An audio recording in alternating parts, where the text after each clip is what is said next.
This is LBC from Global, leading Britain's conversation with James O'Brien. 4 minutes after 10 is the time. A very good morning indeed to you.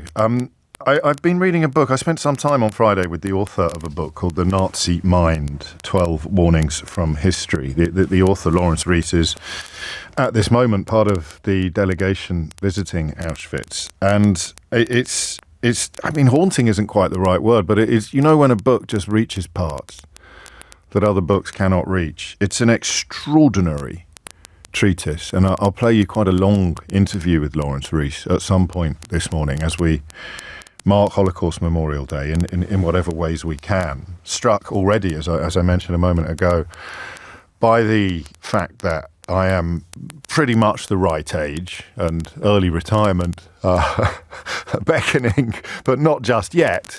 I will probably be on air on the first Holocaust Memorial Day when there are no Holocaust survivors with us anymore. And I don't know why that has struck me with such strength this morning. I really don't. I mean, it's just maths, isn't it? It's not an opinion. It's counting. But it has, for some reason, assumed a resonance that has taken me by surprise this morning. I think because of the book. I think because these 12 warnings that describe three specific corruptions of democracy in the aftermath of the First World War. First, the spreading of conspiracy theories, in this case about the role of the Jews in Germany's 1918 defeat, the backstabber theory, isn't it? Second, the promotion of a rhetorical them versus us narrative. And third, Hitler's self-invention as a heroic leader who would become almost a parental figure within the German psyche. And those three seeds combining to create a world, or at least a country, and remember, one of the most cultured nations in the world at the time, somehow perpetrating one of the worst atrocities in history. And the question that he goes with, the question that runs through the entire book really, is how ordinary people could have gone along with it, and not just gone along with it, because that is exculpatory, isn't it? That almost excuses, but could have engaged with great enthusiasm. So while you have Hitler himself, obviously, and then other monsters like Goebbels and their henchmen and collaborators, the famous fiends, as it were, the Himmlers, the Görings, the Heydrichs, Rosenberg, Mengele, Eichmann, and others that you will be able to list. It's about ordinary Germans becoming complicit in the elimination of the Jews that makes this author move into spaces I haven't seen anybody move into before. There's also a fascinating bit of what I suppose is neuroscience, looking at the biology of the brain's amygdala, the formation of the frontal lobes not being complete until you're 25.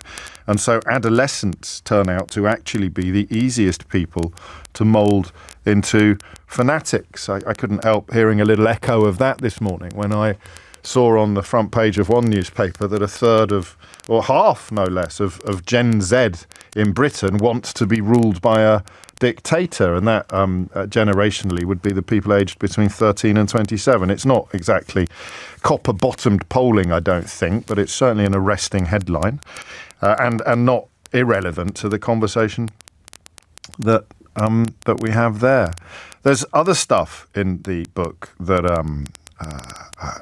it goes into my mind certainly as revelatory, stuff that I didn't know. Well, lots of stuff that I didn't know. But what he does so perfectly is knit together what is known with what is not, to address these questions about the elimination of human rights, the terrorizing of the free press, the sort of Roman-style diversion of the voters, bread and circuses via the Berlin Olympics and other things. And then you have what one reviewer, Robert McCrum, has described as a utopian fantasy about a new Holy Roman Emperor. One of the best things about the book, I think, is the fact that it doesn't mention anything or anyone modern. You might be surprised by that because already some of the things that I've mentioned have echoes, don't they, of much, much, much more recent events. But it was, delivered, as I asked Laurence at the outset of the interview, the manuscript was delivered last August.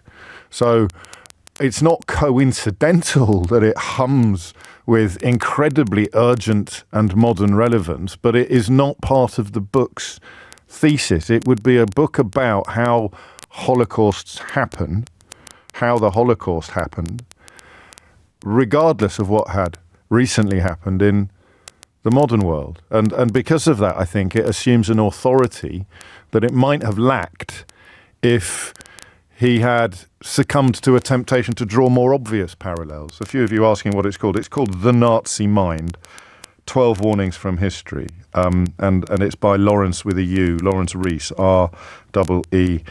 That said, you will struggle to find a historian of Nazism who isn't currently seeing parallels and hearing echoes of events of the 1930s. And you will really struggle to find a reputable historian of the Holocaust who doesn't see some parallels. But that is not what concerns me first and foremost today. What concerns me first and foremost today is the question that I think we will need to keep asking long after the final survivor has left us. And it's a question I hope remains in the realms of the theoretical and academic for people in this country, albeit that people in other countries would have had their own experiences. I want you to tell me how you think it happens. How do the ordinary people get involved? How does it happen? What are, because you may have read other books from me, you may have watched some of the incredible documentaries that have been made. You know that we focus on the infamy, don't we? Anyone my age can't hear the word infamy, can they, without thinking of Frankie Howard? It's one of those bizarre little Pavlov dog type verbal reflexes. But so, you can run through that list again of infamous Nazis, but you're talking about millions of people being, at the very least, complicit in one of the worst atrocities the world has ever seen. And of course, not just Jews, although they make up the massive bulk of the victims of the Holocaust. The Roma people were even more proportionately, even more massacred. As a percentage of the total population, I think even more Roma were killed than any other group. They have a word, I don't know why, I always remember this word. Porasmos is the word that the Roma use to describe the Holocaust. And again, it's not about the Himmlers and the Hitlers, the Goebbels and the Eichmanns. It's about people like the man I told you about on Friday. It's about the superintendent in the building where a woman I had the enormous privilege of becoming friendly with was living. And the story she told me just about the banality of evil is a phrase that another great historian of this era, Hannah Arendt, came up with for one of her books. And it was Kenneth Williams, not Frankie Howard. Honestly, you'd think, wouldn't you, on a topic like this, A, I probably would have resisted the urge to make a reference like that, and B, my inbox completely fills up with a correction on who was responsible for that very famous line from British comedy.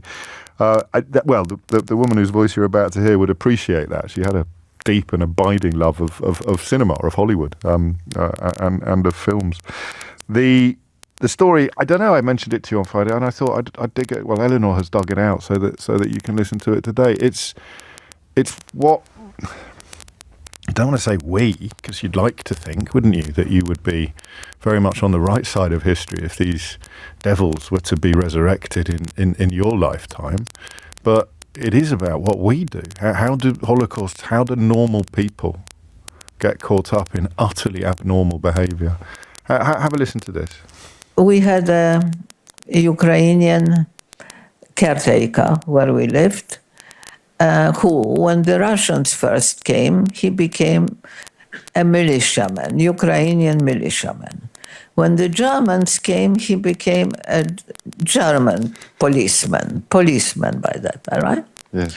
Okay, but he rather liked my father and used to come up and see and this and that, like the radio. How do you do that? My father could do everything very well with his hands too, and so he was sort of friendly. And then he kept coming and saying, you know, I rather like your watch. And what do you say when somebody says, I like your watch? You say thank you or something. Yeah. I mean, and then another time, I like your watch. And then the third time, my mother said, give him that watch. Yeah, it wasn't funny. Give him the watch because this is what he wants. Oh, God. And my father said, I don't see any reason why I should. This was a present for you, my birthday from you. Why should I give him the watch? Because, you know, women, I must say that women were smarter than men in those days. That's why I laughed. I thought that was... I'm telling you. Because men are straight, more straight. Women, you know, they were... I'm not and going to so argue with he any did of not give him the watch. And on one fine day, on the 15th of August, 1942, he brought the Gestapo, and the Gestapo took them, my father and my little brother, age 6, and we were not there, my mother and I, and they disappeared off the face of the earth. My mother went to him. I mean, she was so brave. I decided we were looking for them. And so she went to him to ask him, do you know what happened? What happened here while we were not here? To the police, but to the caretaker. And she opened the door, and he was standing with the back to the door.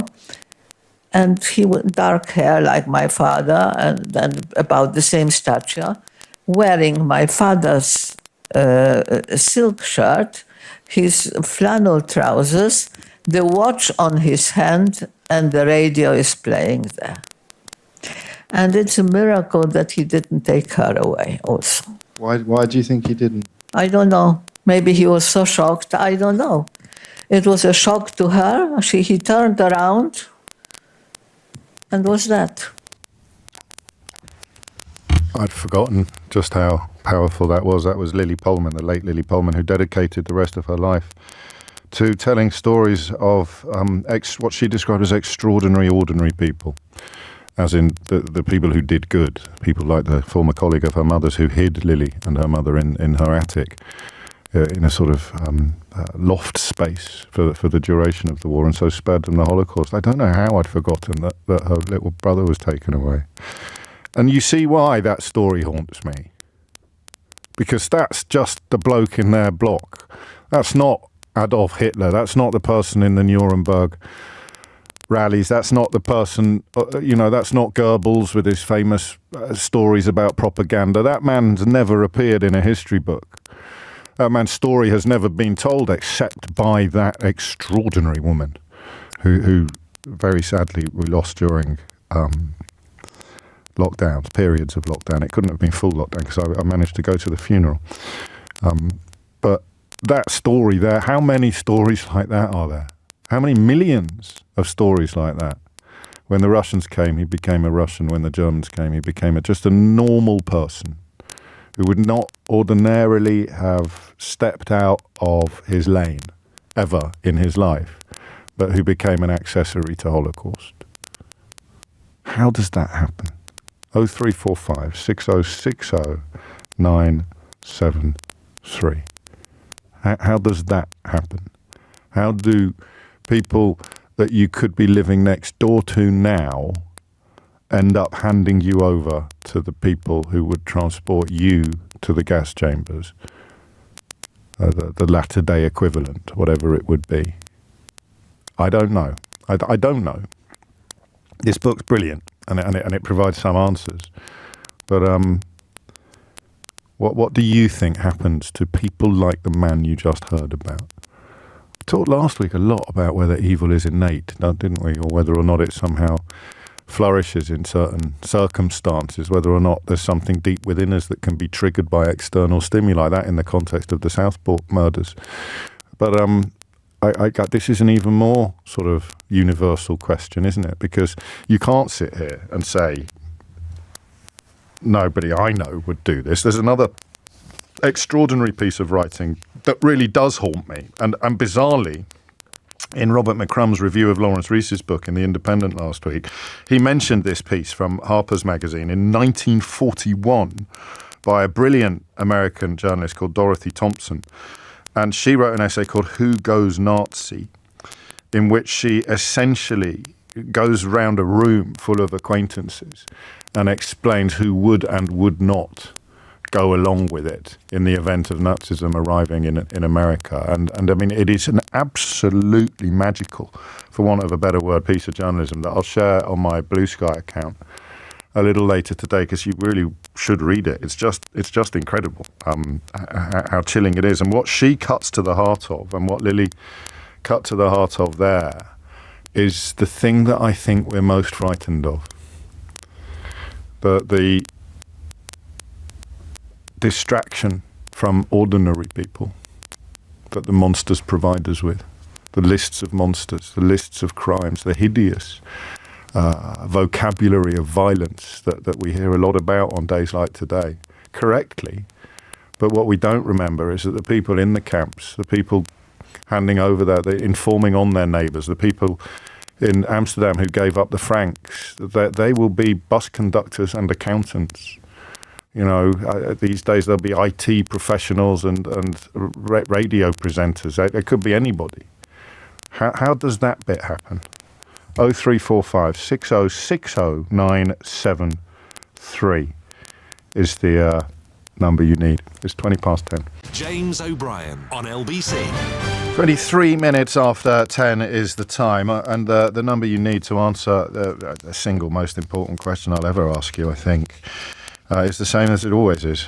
You'll struggle to get through for a while, but remember, some phone lines will free themselves up. So 0345 6060 973 is the number you need. And the question is, how does it happen? How do the normal people end up going all in on the utterly abnormal behaviour? How do holocausts happen? Not from the point of view of the monsters that start them, but of the ordinary people that execute them. Stephen's in Hampstead. Stephen, what would you like to say?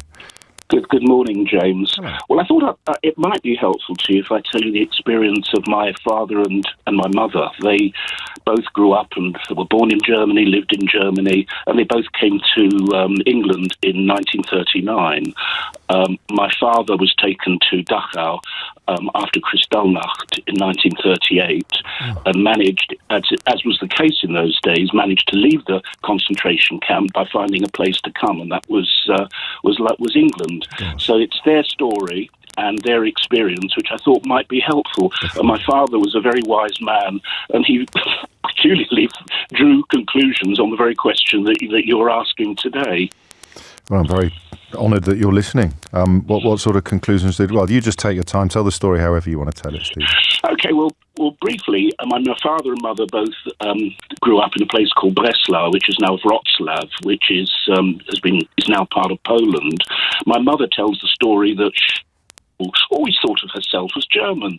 They used to sing Deutschland, Deutschland über alles, and my mother sang it as lustily and enthusiastically as everybody else.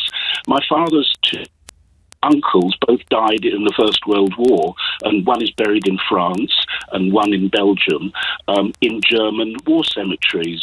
And peculiarly, in 1933, my father was arrested because his apprentice in the place he worked said that he had alleged he could no longer have breakfast in the staff canteen because the picture of Adolf Hitler basically put him off his food. My father was never stupid enough to say that, but he was arrested, and his aunt very bravely went to the Gestapo and pointed out that his two uncles had been war heroes. And in 1933, when Hindenburg was in power, that counted for something still, and my father was released.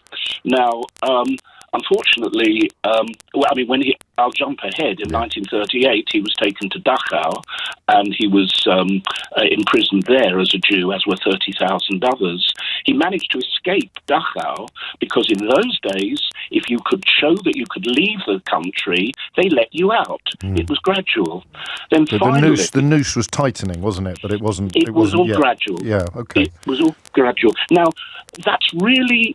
And I mean, finally, just to mention it, if I take as an illustration my father's mother, she was imprisoned in what was effectively a ghetto in 1941, November. And then in May 1942, she was sent by a cattle truck to a ghetto in Poland, from which she was either gassed or murdered.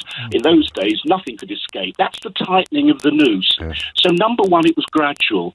But also, my father was explaining that in the years 1933 to 1938, it was also gradual in Germany for the Jews. To begin with, when Hitler came to power, they didn't believe that he would do what he said he would do. This was a civilized country, and he was professing and prophesying and arguing for extreme policies. And basically, my father, as a representative Jew, and in fact the population as a whole, would basically say, look, okay, he says that, but frankly, once he's in power, there's the president. Unfortunately, the president was in his 80s or something, but he would be kept in check. The industrialists will never allow it. The establishment will never allow it. It won't happen. Don't be stupid. And this was a civilized country. Yeah. What actually happened was that it gradually developed. It didn't happen in one go.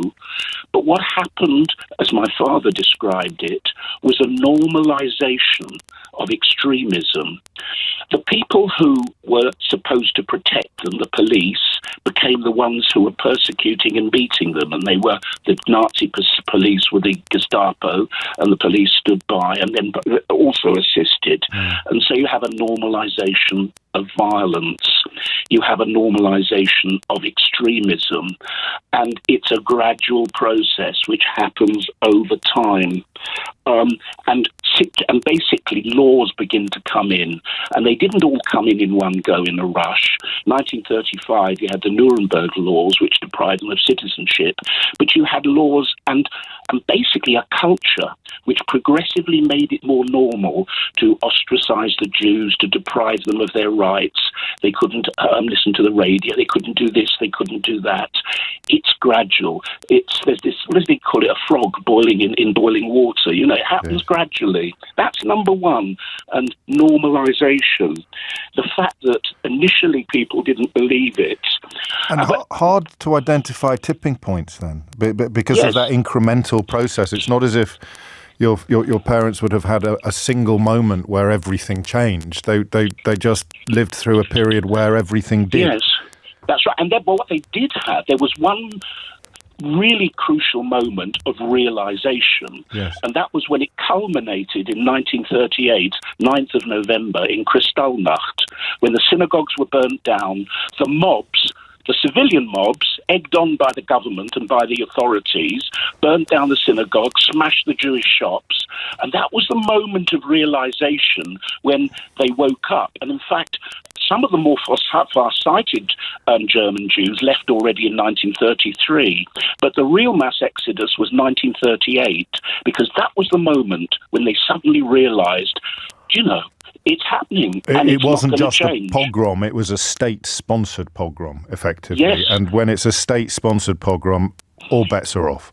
Precisely, and not just that it was. They realised that it was state-sponsored persecution, but it was really just an awakening. It's like a slap in the face where they were woken up from the normalisation, which they hadn't gone along with it, but they were forced to. But the normalisation was so gradual, they only woke up to the fact that this was irreversible in 1938. So that's number one. That's how it happened. Second thing is that these things can't happen, and weeds can't grow in soil which is infertile. No. And my father, he always argued to me, or basically, I'm going to impose a rare moment of professionalism here, Stephen, and ask if I can come back to you after the news. So because you've broken it down so neatly that we're at a junction now, aren't we? We'll take the news bulletin, of course, and then we'll come back and hear the rest of your father's story. Absolutely, be my pleasure. Thank you. It is 10:31. You are listening to James O'Brien and Stephen in Hampstead on LBC. Thomas Watts is here now with your headlines. James O'Brien on LBC. 10:34 is the time. You're listening to James O'Brien on LBC, where we are marking Holocaust Memorial Day by wondering, as I think we must, and as I think in many ways is the single most important element of the commemoration after the expressions of love for the lost, how it happens. Because if you don't understand how it happens, you can't be confident it won't happen again. And Stephen in Hampstead is in the middle of telling us his parents' story. And the first element of answer is the frog boiling analogy. I'm very fond of that on this programme. The incremental way in which the really bad stuff happens in tiny stages, so that suddenly you're in an unrecognisable world from the one that you inhabited even 10 years previously, and you've not fully noticed the change because it's happened slowly. But there are, of course, explosions that hit home, that bring home with incredible violence just how much things have changed. And in this case, it would be Kristallnacht in 1938, when Nazis just went after every Jewish establishment, institution and individual that they could. And I think resisting the urge to draw obvious parallels, but of course they didn't run much risk of prosecution from the leader of Germany. And words like pardons and exonerations, I don't know if they even became necessary because no one got arrested in the first place. Back to Stephen. So for part two of your late father's analysis, Steve. Okay, well, it's just one minor correction, James, yes, of course. an understandable point, and that is Kristallnacht wasn't a Nazi event. What made the Kristallnacht so terrible was that it was the population was involved in the destruction. These weren't uniformed Nazis alone who were doing the smashing.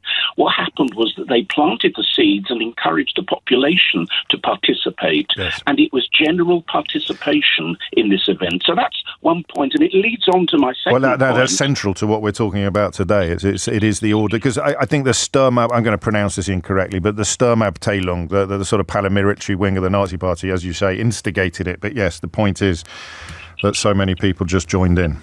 Precisely, and that really brings us on to the second part of my father's sort of explanation and story, and that was, how come that there was such fertile soil for these dreadful weeds to actually take root? And at the end of the day, he had a message to me, and the message, and I'll bring it back to the theme, he basically always said to me, and it's curious that he used this phrase, but it resonates with me because he always banged on about it. He said to me, it really is important that the working man, the average working man, should have a full stomach, should have full employment, should be well paid, should be happy, should be comfortable. He said it's absolutely crucial because in the absence of that, all the isms take root. Fascism, Nazism, communism, and had he lived today, he might well have said populism.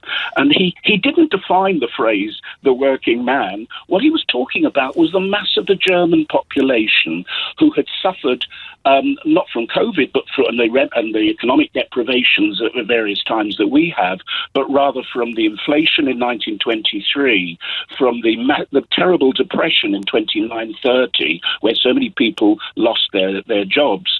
And basically, he was arguing that if you want to prevent these things from taking root, you must look after the population as a whole, because otherwise they will be receptive and they will eventually go along with it. And it was a message that I've always carried with me.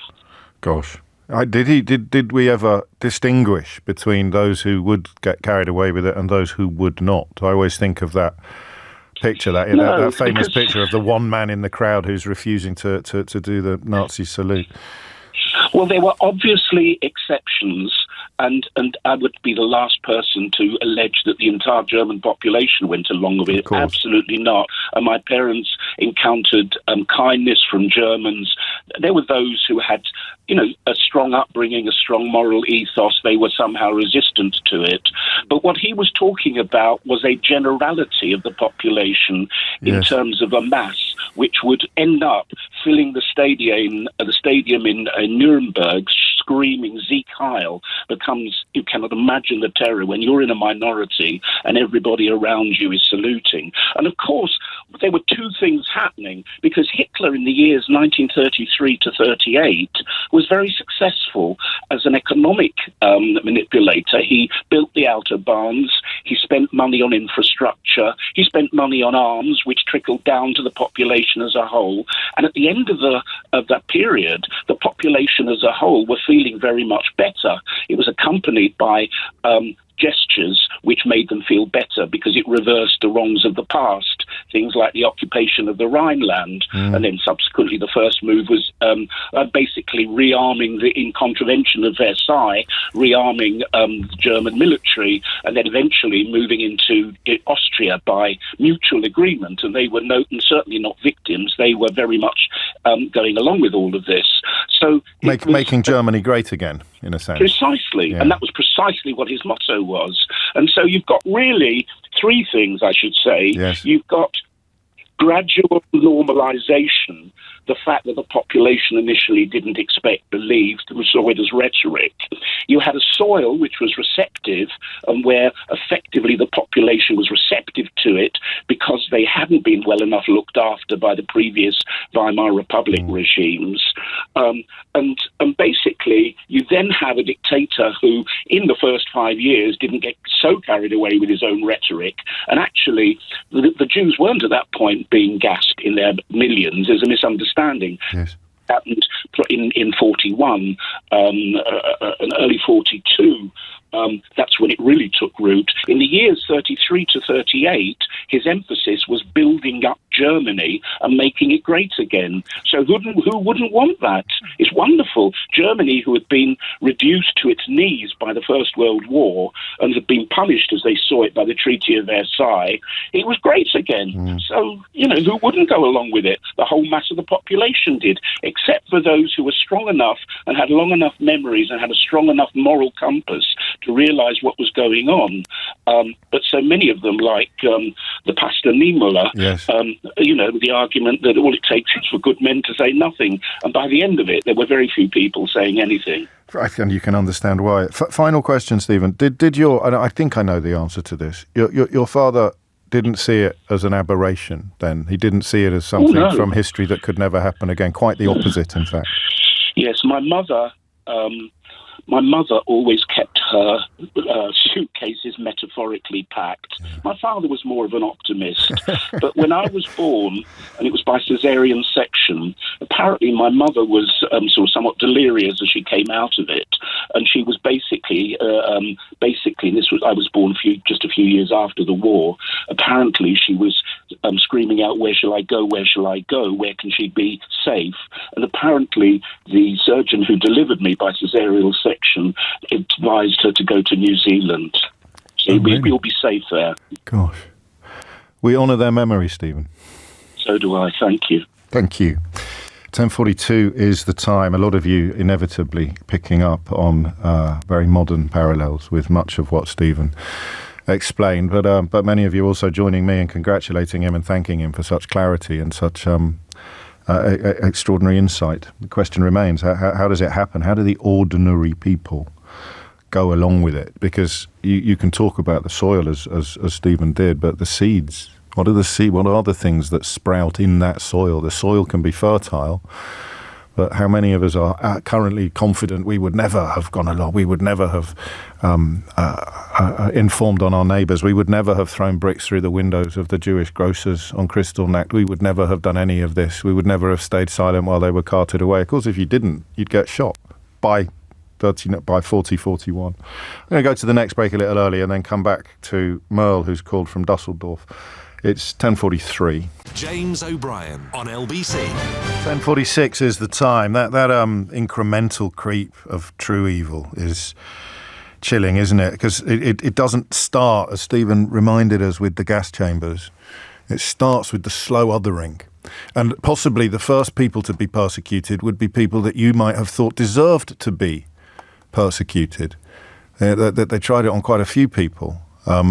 The notion that, I don't know, incarceration and deportation you'd start with. Yes, but they shouldn't be here anyway. A removal of citizenship, which, that's actually happening at the moment elsewhere in the world, or at least being talked about. And the other thing Stephen told us, that people didn't think he'd actually do the things he talked about. And in 2025, I've read articles by people who are household name journalists talking about how you should judge politicians by what they do, not what they say. And the question of have we learnt the lessons properly from the past becomes a little bit more troubling, doesn't it? This is strong from Emma before we go to Merle, who points out that little thing I've just tried to articulate about it doesn't start off with gas chambers or with rounding up millions of Jews. It starts off nibbling. They write, blaming the oppressed for their own oppression helps the ordinary person to look away. Oh, they should have obtained the right papers, no matter that they're impossible to obtain. They should have been less queer, less black, less Jewish. They should have conformed to impossible expectations. And of course, it plays over and over again on the fear of contagion. It starts with separatism, then apartheid, then deportation, then elimination. They're not like us. They should go away from our community. Now they should be forced away from our community. Now we're making them go away. Now even the other end of the world isn't away enough. And that notion, Emma writes, seeps into the general air, and suddenly, in order to be a good and faithful part of the us, you have to actively demonstrate that you're not one of them. And of course, if it works as intended, then it's not looking away. You're proud to prove that you're one of the, quotes, good ones, end quotes. And that could include handing a 6-year-old Jew over to the Gestapo, which is where we began this morning with my late friend Lili Pohlmann's memories of her little brother. 10:48 is the time. Merle is in Dusseldorf. Merle, what would you like to say? I have to say, first of all, how do you follow a call like Stephen's? Yes. Unbelievable way of describing what I wanted to say as well. I think there are 2 or 3 other things that spring to mind. I think at the time the German mentality was very much around following orders.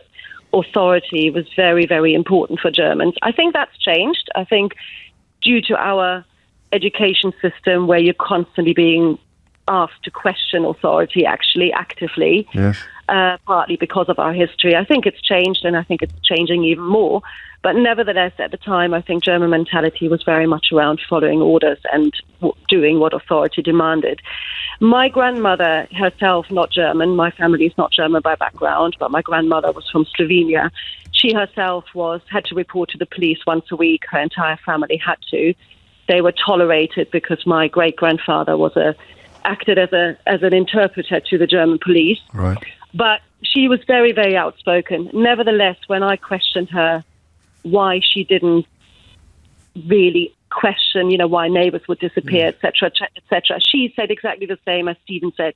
It was very gradual. You just noticed, this person had gone away. It felt like they had just gone on a long holiday. It took a long time until the normal German person really understood what was happening. Plus, on top of that, I think there was a certain amount of fear. As I said, my grandmother, very, very outspoken, very, very dismissive, actually, of authority. Right. Nevertheless, she was scared for her own family because she was tolerated. And I think many, many people who were in Germany at the time were. I think on top of it, and you see it at the moment, you make the comparison to what's going on in the US at the moment, you can see how that mob mentality starts developing. I look a lot at Instagram, see some of the comments that are coming out of the US at the moment, in particular from certain supporters of a certain party. I find it shocking to see the parallels. I'm incredibly worried. My 15-year-old daughter is learning all about the 1940s in Germany at the moment. A lot of questions are coming up. She can see the parallels, and it's utterly chilling to me, having dealt with that history my entire life.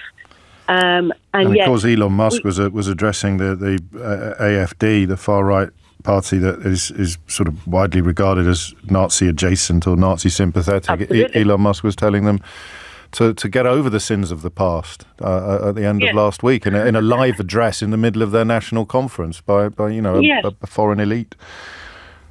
I hope that's not going to make a difference. I hope that there are enough Germans to, yes, on the one hand, we want to move on from history. Nevertheless, I think the majority of Germans believe that you still need to talk about it because it is such a horrendous part of our history that we don't want to move on from. We want to keep that in the back of our mind. I found it very shocking to read this morning in the press that 46% of, whatever the percentage was, but around 50% of 17 to 29-year-olds in France hadn't even heard about the Holocaust. Good Lord. I mean, that's a shocking number, and I just don't understand why we need to move on. And, clearly we need to come to terms with our history, but it should always be taught about in school. It should always be talked about in families. Because if you don't, it's a pat phrase, but those who do not learn from history are condemned forever to repeat it. It's the marriage, isn't it? It's when the mob and the political establishment join forces. That's the tipping point, as it were. So they thought that they could control Hitler. They thought that they could sort of co-opt his popularity and mould him, which was incredibly naive. And of course, once he'd got his hands on the reins of power, proper power, constitutional power, and the mob, when the two things merge. I mean, imagine if the pogroms we saw this summer in the United Kingdom, I don't know how familiar you are with the attempts to burn down hotels containing asylum. Imagine if the government had been tacitly supportive of that. Then we'd have had Kristallnacht in the UK. But this is what I find so frightening in looking on the other side of the pond, so to speak. I mean, it's very frightening to me when you see Republican politicians excusing what has been going on in the last week. All of the stuff that Trump said he would do, he's doing, and nobody believed him. And the similarities are so chilling. I find it incredibly chilling, and it makes me wonder, how we can continue having that sensibility with our youngsters. That is a challenge for very much for the moment, for the modern moment, and of course one way in which it is encouraged, one way in which it is done is by trying to sort of mock or undermine people, pointing out the very obvious parallels that you described that you can see. So, off the top of my head, you've got the January the 6th coup attempt or insurrection, and the pardoning of the violent criminals responsible. There's an echo there. You've got the removal of birthright citizenship, which is very much on the agenda. Removal of citizenship. It literally happened in the 1930s. You've got the sort of quasi-religious father figure. You've got the othering. You've got the deportations based upon kind of characteristics. Start off with criminals, move on to people who aren't criminals but came to the country 30 years ago without the right documentation, and people will cheer it on. And of course, the complicity of people who then seek to mock or undermine the historians, the academics, even the occasional journalist pointing out what is happening is part of the process as well. Takes us back to Stephen's boiled frog. Journalists saying, what are people getting so upset about? Some people, Donald Trump, he really gets on people's... And you sort of think, it's not him, it's the release of violent criminals, it's the self-confessed sex offending, it's the obvious parallels with some of the worst episodes of history. And you either have to acknowledge that, or you have to lie to yourself and then lie to everybody around you, and that lie will inevitably involve lying about the people telling the truth. It is chilling, as Möller says, to think about what impacts this might have on younger minds who are less attuned to the horrors of that era. 10:55 is the time. Thank you, Möller. Hamish is in Tring. Hamish, what would you like to say? Good morning, James. Hello. Excellent phone in. I just wanted to bring together a very harrowing story, a specific story, which you can read about, that illustrates everything that's been discussed this morning. Yes. After, as the Germans took over Europe, they whizzed through Europe very, very quickly. They went up to Latvia, Lithuania, and Estonia very fast. And there's a specific incident in Lithuania, the Kaunas pogrom, specifically in a village or a town called Leipzig, and a certain massacre that took place there. Now, the Germans often didn't have to do anything themselves. They took over the judiciary and the police. They basically had to give sort of verbal permission for the locals to eke out any revenge against each other that they might have had simmering in their societies already. And the Canals, the Leipzig garage massacre was a horrific example. The SS officers leant back on the fenders on their trucks and said to the local villagers, you know those Jews in your village, do what you want with them. And the villagers rounded up all their Jews, and they formed a big circle of villagers, and one by one they released each person out into this middle of this circle. And an individual, you can see photographs of this on LinkedIn, he got nicknamed the Death Dealer. He picked up an iron bar and whacked them on the head one by one. Women in the audience or the crowd held up their children so they could watch this. And in all, 68 people were killed by this one man. He was so exhausted, and was sweating, he had to take his jacket off. It was such difficult work. The Nazis were sitting in the background laughing, and this village eked some sort of societal revenge on their local Jewish population. And the reason this story is so horrific is because, as you say and the rest of this call has said, what would it take today for a society, let's say Reading to pick one, to eke its revenge on the Muslims or the Jews or whatever nationality or religion? If they're given permission, would they do it? And how can one man actually bang another man on the head until he's dead? Well, how can someone actually do that? How can someone try to set fire to a hotel full of people, full of humans? Exactly. And we need to learn about this. We need to talk about these specific events because the similarities are too scary. There's a tinderbox. There are always a racial tension, and there's a tinderbox. But if given permission, how quickly could things kick off? So specifically, it's a horrific story. I wasn't quite expecting this to happen today because it is quite a nebulous question in a way, but it's not as mysterious at 11 o'clock as it was at 10 o'clock, is it? No. It's got many parallels today, and this was actually obviously in 1941. Now we've got social media fueling everything, which obviously doesn't believe in it. No, and that of course creates the idea of sanction, if not by the state, as you had on Kristallnacht, then certainly by politicians and public figures who can use social media to foment all sorts of feelings and then wash their hands of the consequences when those feelings spill over into pogroms. I mean, it fits every single dictionary definition of the word, and it happened in this country last summer. It's coming up to 11 o'clock. You're listening to James O'Brien on LBC. After the news, I'll play you the first part of that interview with Laurence Rees, the historian of Nazism, BAFTA award-winning documentary filmmaker, who, as we speak, is part of the delegation attending the commemoration ceremony at Auschwitz-Birkenau and who spent the weekend at the World Jewish Congress in Poland. It's, I would say it was very important listening, actually, especially after the hour we've just shared. James O'Brien on LBC. It is 3 minutes after 11. A quick word of appreciation for all of your compliments on the quality of what you've heard so far. I sometimes say this a little bit tongue-in-cheek, but today it really didn't have much to do with me. It wasn't a particularly difficult question to dream up, and I have no control over who is going to ring in. That's entirely up to you. So I'm just blessed once again with quality. The contributors of extraordinary insight and quality. The next bit is planned. The next bit is scheduled, as it were. Laurence Rees is a historian of Nazism and a filmmaker and author. And his new book is truly magnificent. Don't take my word for it. Let me read you some of the other chilling, brilliantly researched. Only Laurence Rees could have written this book.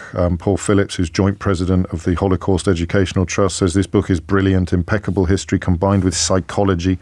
It explains how the Nazis' crimes were made possible.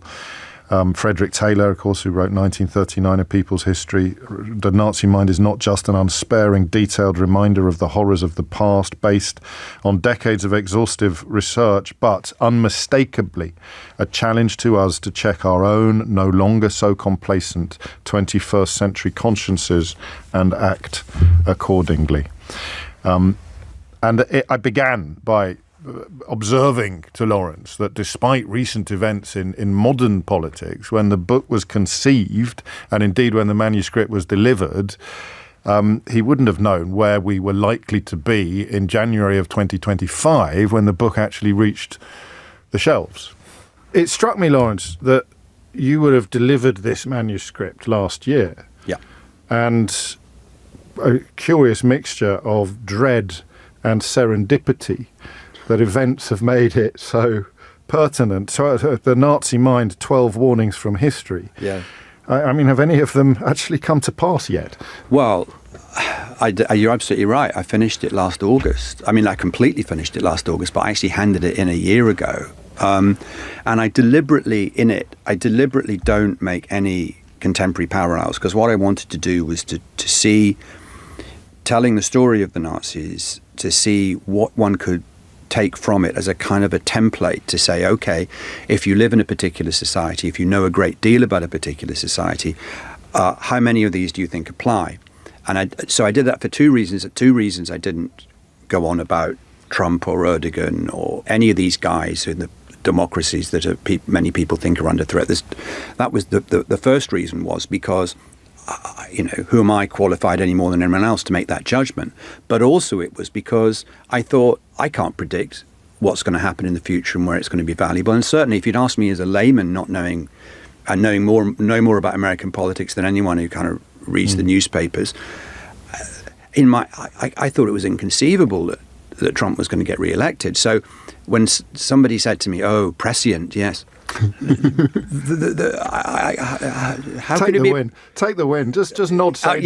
Yes, but on your pipe. But as you say, I'm taking. I feel, to be honest, I'd have really, been happier without the book sales and a completely stable democracy in one of the most major, important countries in the world. I hear you on all sorts of levels, and of course it was walking through Foyles the other day when I saw it on one of the tables that it kind of shouted at me in a way that it wouldn't have done, I don't think, if the current political landscape hadn't been what it was. Yeah. So, broadly speaking, there are 12 warnings. We may have time to get through all of them, but what unites them? What are the themes you're exploring that are fresh, as it were? If I look back now at 35 years of this work, and crucially for me, what made the difference was always wanting to go and make history documentaries. I never wanted to be an academic. I wanted to go and make films and meet people. So I'm the kind of last generation of being able to meet people, not just people who'd suffered horribly at the Nazi hands, but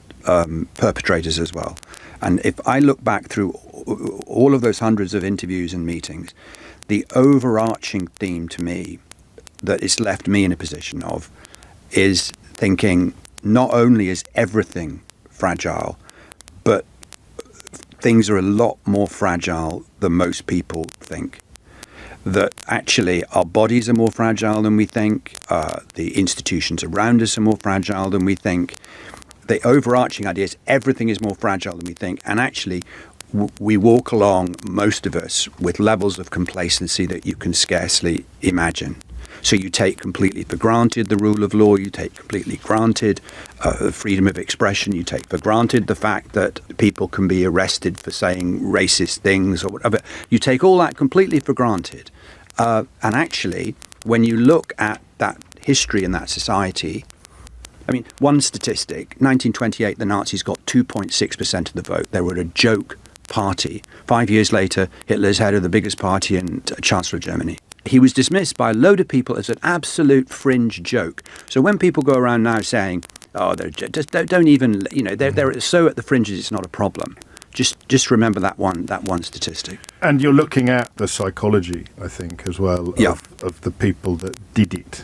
So is there a distinction between the people that did it and the people that fell for it, or does that get blurred eventually? I don't I don't believe it's fruitful at all to try and psychoanalyze figures from history. It's it's actually tough enough if anyone tries to look into your own psyche to try and work out what's going on. But the idea you do it at distance, and the one attempt to do that by a guy during the war for the OSS, the forerunner of the CIA, he wrote a little thing called The Mind of Adolf Hitler, and it was so full of Freudian stuff about him building these buildings to return to the womb. And so, I mean, it's just nonsense, What I do believe is you can take broad tendencies. So, for example, the Nazis are obsessed from the very beginning with conspiracy theories. Hitler is focusing very much on what I discovered neuroscientists call the them and us dichotomy, which is a tendency we all have in our brain, going right back to evolutionary 10, 20,000 years ago, a tendency we've all got that when we see someone, the door opens, someone comes in, you immediately have got a processing as to whether should I have to fight them? Are they friends? What should I do? And what someone like Hitler's able to do is to massively amplify that tendency before another bit of the brain, the prefrontal cortex, comes along and goes, get a grip, it's just a shadow in the wall or whatever. So that plays into very modern tropes as well, doesn't it? I mean, well, it's also very ancient tropes. Yes. It's other. It's fun. I mean, what I hadn't realised is the problem with it is part of the brain called the amygdala, and it always inputs first. And if it didn't input first, none of us would be here because we'd have been eaten by various creatures on the savannah 20,000 years ago. So, we've got to hang on to it. But the problem is, it makes us extremely vulnerable to immediate judgments of prejudice and... all of us? Or are some people more susceptible to it than others? Because it's lizard brain stuff you're describing. Yeah. Professor Robert Sapolsky, who's professor of neuroscience at Stanford, and is, I think, one of the 2 or 3 greatest brains in the world, he said to me, face facts, it's hardwired into almost everyone and you never get rid of it. Right. But the issue is that what you can normally do is you have a bit called the prefrontal cortex, which comes in after this and chills you down. If you're clever, like Hitler was, I hate to describe him as clever or shrewd, but if you're incredibly shrewd, and he's doing this without knowing any of this science, if you're shrewd, what you do is you do everything you can to prevent or dip down the frontal cortex coming in. So if you look at his speeches in the early 20s, what he's doing is he's saying, yeah, you're right to feel this emotion and hatred against Jews and such, but it's so much worse than you think. So he's amplifying, he's taking a pre-existing prejudice from this and going, oh no, more. And that shuts out the frontal cortex. It can't do it completely, but it dips it down. But you've always got to say that none of this is to exonerate or excuse anyone, no more than if you get someone who commits a horrendous racist crime, they can't get away with it by saying, what's the problem? I'm a racist, come on. And another trick that he did, and Sapolsky put me onto this too, he said, it's not just them and us dichotomizing. If you really want to push it, you do something that they call pseudo-speciation. And what pseudo-speciation is saying that the people who you say are the them aren't just the them, they're not even your species. So, because if you say somebody's a vermin, a rat or a cockroach or something, apparently in the brain you get that image, and it brings all that emotion. Wow. We're the only animal that does that. So you think, which is why, of course, in the most infamous propaganda film ever made, The Eternal Jew in 1940, they intercut Jews with rats. Yes. And I interviewed, or rather, I filmed an interview for 35 years ago with the director of that film, a guy called Fritz Hippler, and he said in the cutting room, Goebbels is going, we need to tone this down, this is too much. And Hitler, who is seeing various cuts of this, is going, I want more rats. Wow. It's a sort of diabolical genius then, and entirely organic. It just came to him so naturally. Yes. It's like being a salesman. So, yes, it's a natural proclivity. Felt it. Yes, he felt it. And now what you see with all this the subsequent research that's coming along is actually you see how it's going into bits of the brain to be able to make it incredibly powerful and manipulative. There's an infamous Daily Mail cartoon just a couple of years ago, which had rats in the context of a refugee story. Well, that's pseudo-speciation. And I suppose great replacement theory, which is popular among the far right today, is very much of a piece with exactly that psychology. And the elements of the new psychological insights, it's obedience, authority, and the brain. Yeah, and also, crucially, something I hadn't realised at all, which is the corruption of youth under 25. I hadn't realised. So the bit that's coming in, where essentially you've got absolute rationality, prefrontal cortex. It's the bit that says, "Don't have that second piece of cake; it's going to make you fat, for God's sake." So that bit is not fully developed in people under until they're 25. It's not fully developed. It's why people under 25 are much more impulsive, much more capable of going off doing crazy things. It's not fully developed. So you see that the Nazis appealed in the 30s to disproportionate number of people under 25. Wow. And they're doing it because, and Hitler is deliberately in his speeches saying, "Come on, boys, excitement, we can do it." And the whole pseudo-Darwinianism, life's about, if you want it, just take it. It's absolutely playing into this because that bit, for other reasons he explained to me, isn't developed in us till we're 25 fully. So it's our atavistic or primitive self that is being appealed to. It's a great piece I read recently by the novelist Edward Docks about ogres. Yes. And using Trump alongside Grendel out of Beowulf and Polyphemus out of the Greek. That's what he appeals to. He's essentially telling people that you can indulge all of your appetites. Yeah, but that, you see, this is because what I couldn't understand when I started meeting these people is how, for many of these former Nazis, life had been really boring since this had gone away. Because I think someone said to me that you cannot imagine the excitement. The thing about Hitler was that what absolutely turned him on was radicalism. And you soon learned that if you work for him, and he sometimes would make 2 or 3 people appoint to the same job and never say because as part of his Darwinian process, and never say who was actually in charge. The way you had power was to come up with a radical solution. And it may not even be that he accepted it. A person we interviewed for the original Nazi series said he heard Hitler say he was annoyed with his generals because he said, "I want my generals to be bulldogs on chains, and I'm holding them back. That's what I want." And he said, "I'm having to excite them. No, they need to be like that, and I'm restraining them." Laurence Rees there, the author of The Nazi Mind, 12 Warnings from History, which is has literally just landed in bookshops. And that's only half of the interview. There is another half to listen to as well. We'll either do that next or we'll take some more calls and do it before 12 noon today. You are listening to James O'Brien on LBC, where we mark Holocaust Memorial Day by asking the question, how does it happen? Not in the context of the monsters, the infamous, the hideous, but in the context of the ordinary people and the mob, as it were, the people that don't just go along with it, but create it and execute it. And listen, I don't know that people. I think I've only got one message here: ignoring the evidence of your own eyes and ears. But that comment there at the end about Hitler and his generals, no prizes for guessing which modern politician recently said, "I need the kind of generals that Hitler had." Actually, no, maybe a prize for guessing. I need the kind of generals that Hitler had. Who do you think said that recently? And that Daily Mail cartoon that I mentioned to Laurence is not from a couple of years ago. I should have known better. It's from 2015, November of 2015. It was by the cartoonist Mac, and it showed a sign saying, "Welcome to Europe, open borders and the free movement of people," with a silhouette of people intended to look Middle Eastern and rats scurrying over the border. So straight out of the Nazi playbook and put in front of your mum at the breakfast table by Paul Dacre, of course, just as the Brexit debate was beginning to get really toxic. Coincidence? It's 11:17. James O'Brien on LBC. 20 minutes after 11 is the time. And more from Laurence Rees later in the programme, later this hour. Yes, of course, it was Donald Trump who said, "I need generals like Hitler." But remember, anyone who is, what's the word I would like, perturbed by Donald Trump is to be mocked and laughed at, because they're all just hysterical and silly. It's very important that you remember that, especially if you're being told it by the same people that brought you Brexit, Boris Johnson, Liz Truss, austerity, you name it. Absolutely sparkling track record.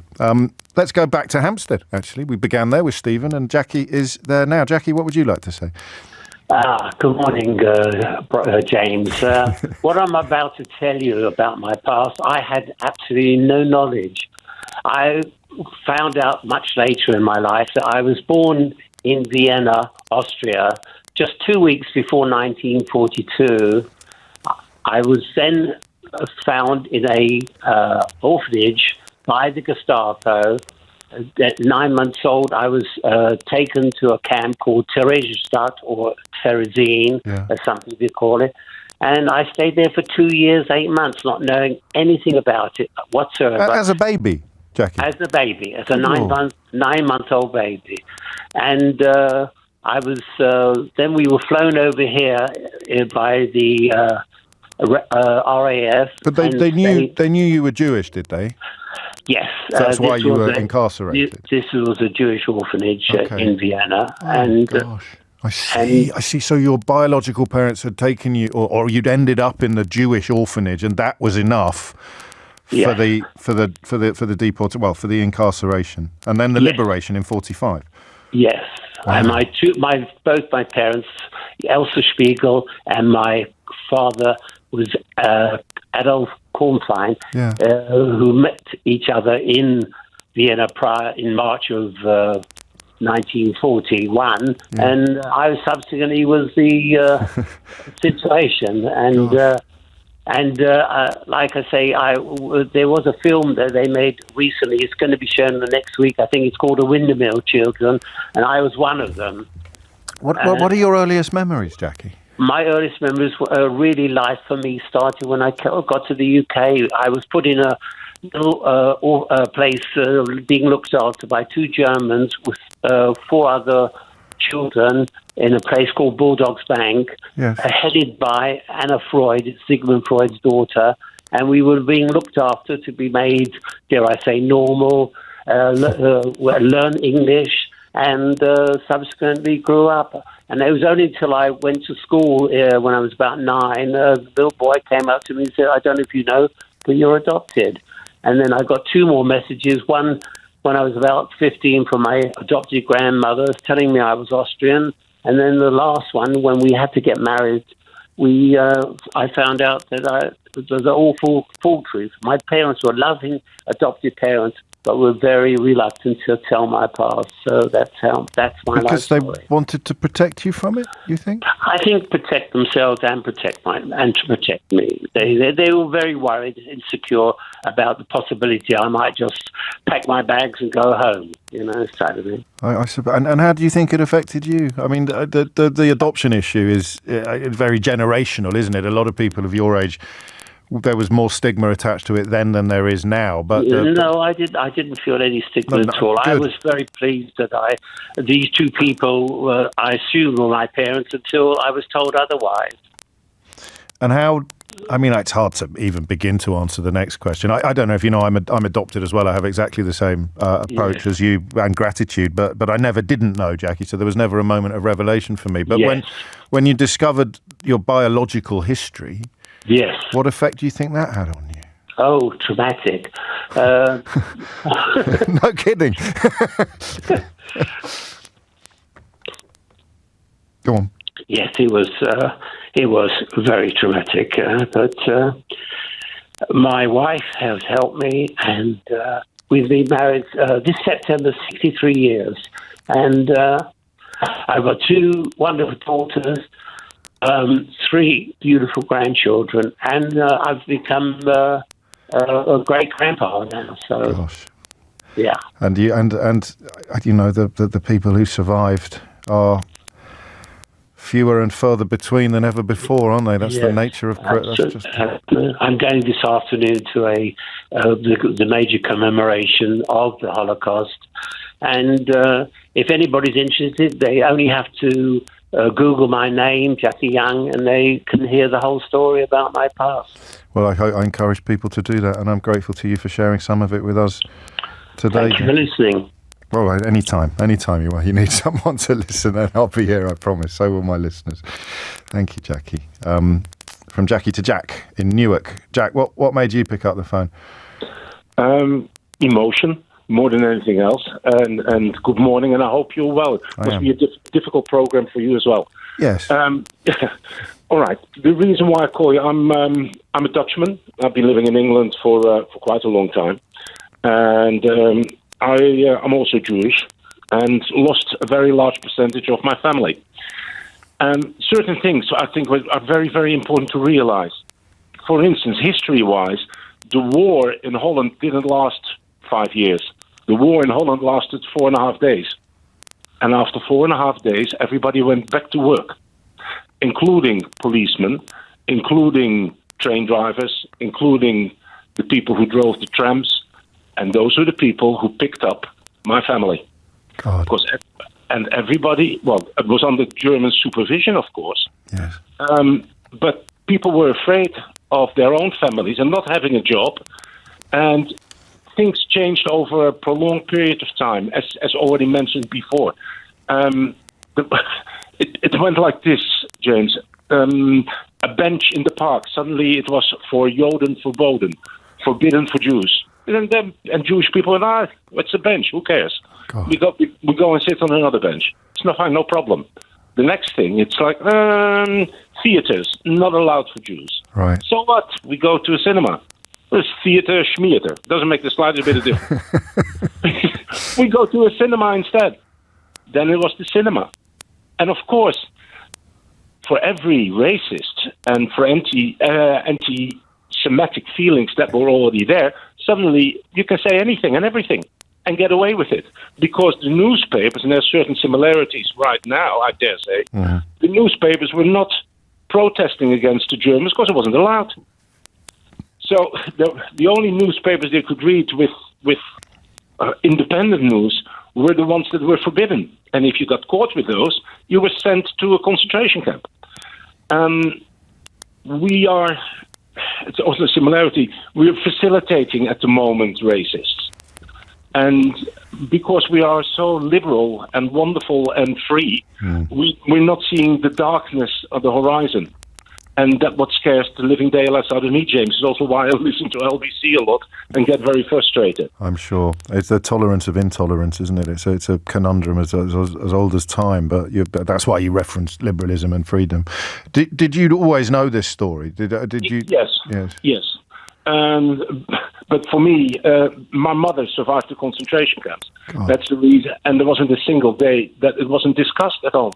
My father was in the resistance. There wasn't a single day, and I mean not a single day, because both of them had post-traumatic stress syndrome. Well, we see now, and probably me as well after being exposed to it for God knows how many years. Well, generational trauma, yes. Gabor Mate's written a lot about this because he thinks he suffers from it himself. His mother was a Holocaust survivor. Yes, you pass it on. James, it's second-generation concentration camp survivor syndrome. Yes. I'm sure of it. It's probably the reason why I joined the fire service at a certain stage, because I wanted to help people. Yeah. But it's.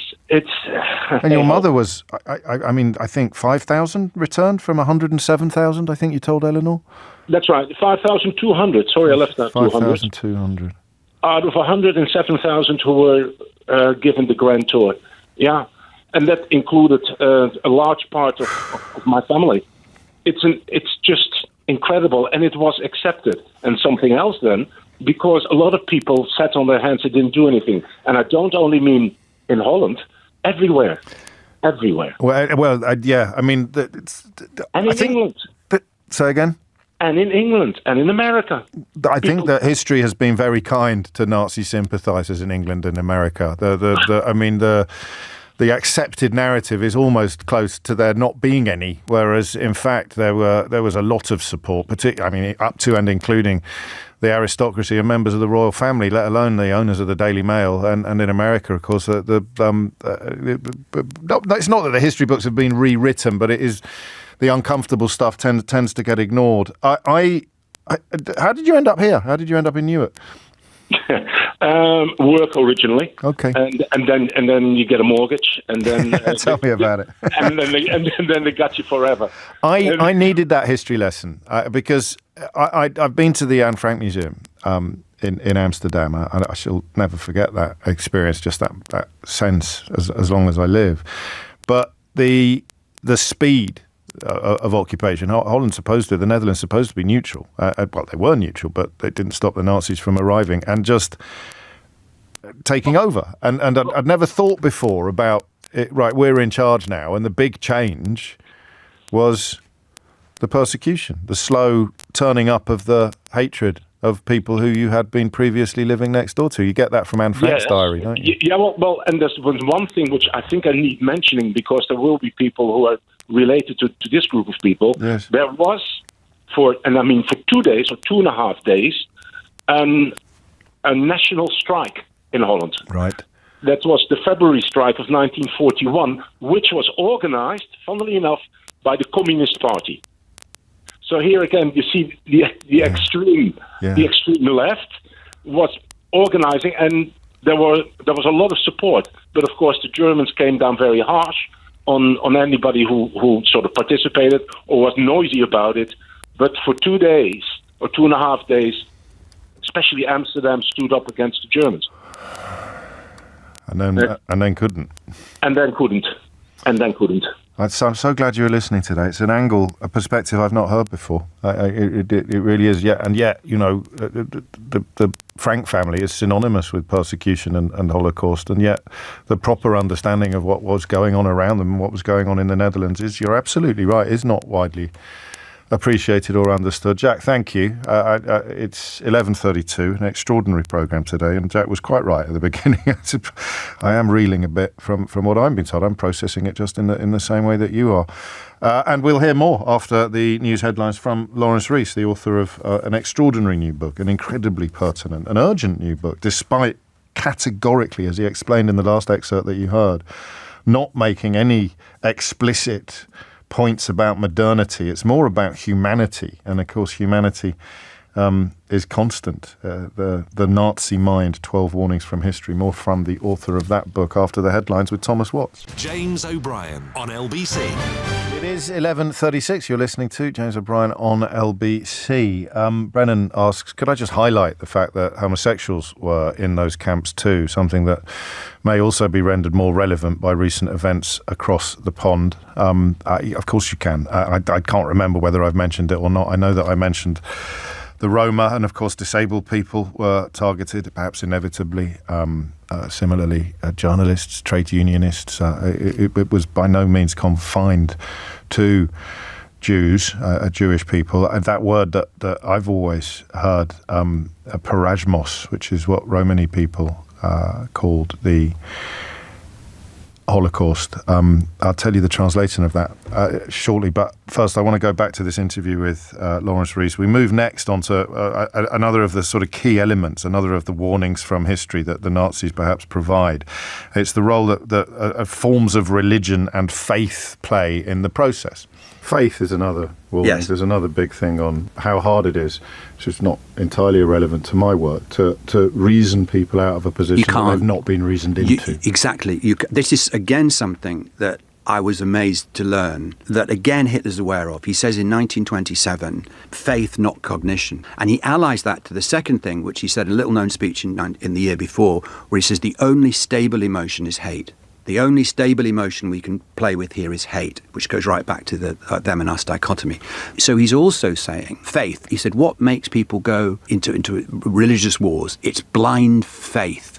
So he's trying to create a faith-based state without Christianity, without an established religion. And the number of times you see references with the SS to when they're locking up Jehovah's Witnesses and torturing them and killing them.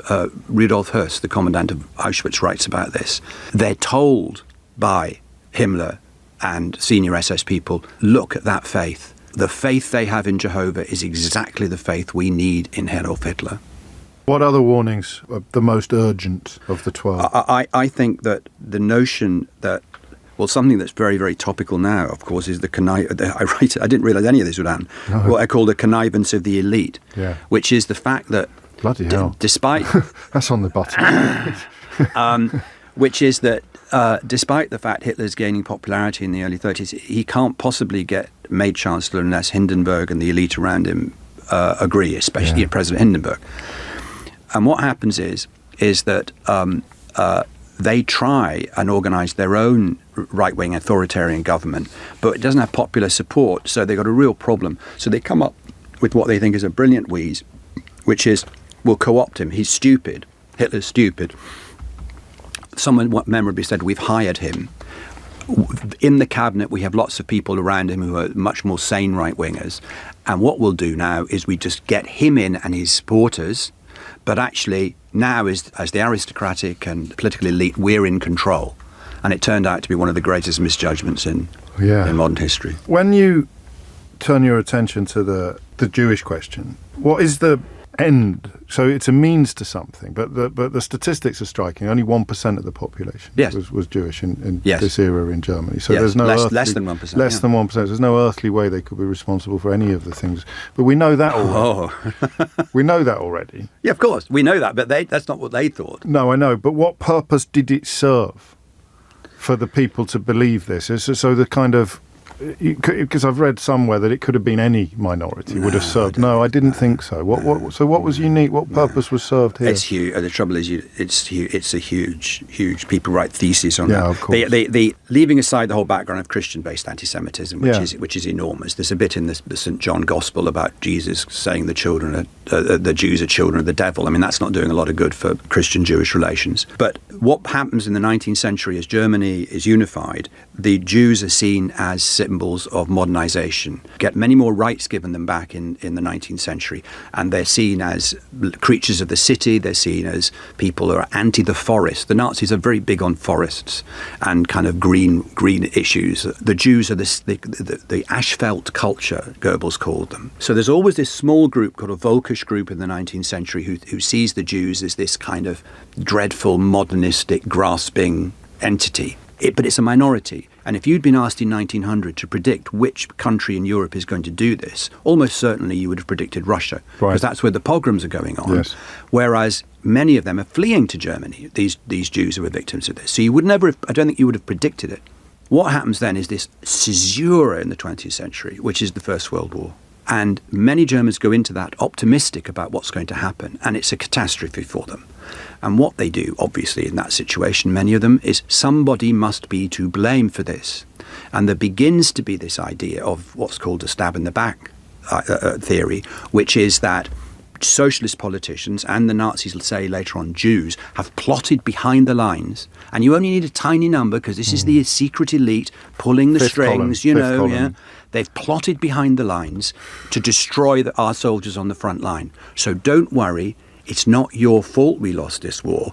Those people lost the war for us. And then you hit 1917 and the revolution in Russia and Lenin. And of course, many people in Germany are terrified something similar is going to happen here. Indeed, there are these mini revolutions straight after the First World War in Germany. Well, wasn't Marx a Jew? Yeah. Well, he wasn't actually. He was baptized a Lutheran. But nonetheless, the notion that Trotsky, he's a Jew, so you get this lie coming up that the Jews are responsible for communism. So then the Jews are responsible for losing us the First World War. The Jews are responsible for communism. They've always been a bit of a threat. Look at Christianity, and so this is growing and growing. But still, remember, the majority of Germans don't buy this. In fact, the majority of Germans never buy this until Hitler gets to power, because he never gets a majority of the vote. Even in 1933, he's not a majority. So they're not buying it. Once he's in power, things can get very different, because Goebbels can come along and there can be all sorts of manipulation. And also there's no freedom of expression, there's no freedom of the press, there's no way forward in that respect. So it grows as a massive conspiracy theory, such that the Jews are responsible for everything you don't like. They blame for department stores, right, because little artisans are being put out of work. Of course. So, of course, Jews are behind department stores. They're behind the fact that we can't sell stuff abroad, because, Jews, they're controlling, they're loyal to other Jews in other countries, That's how it works. So this whole conspiracy lie and fantasy grows up. So when you finished the book, were you deeply pessimistic about? Well, I in fact, what happened was I wrote it, and then I wrote the last chapter, which is just summarising the warnings that are in the rest of the book, and then I gave it to my grown-up kids and wife to read, and they just said, you can't end like this. I mean, people are just, you just can't end like this. So I said, well, okay, let me try and think of an end paragraph that's not so kind of like, oh God, how, Yeah. And I thought, actually, do you know what? There was something fantastic that came out of this, which was that at enormous human cost, the Nazis were defeated. That happened. Yeah. And it's left me astonished we have any democracies. Ah, okay. It seems to me we've got to be optimistic. It's a miracle that we've got any.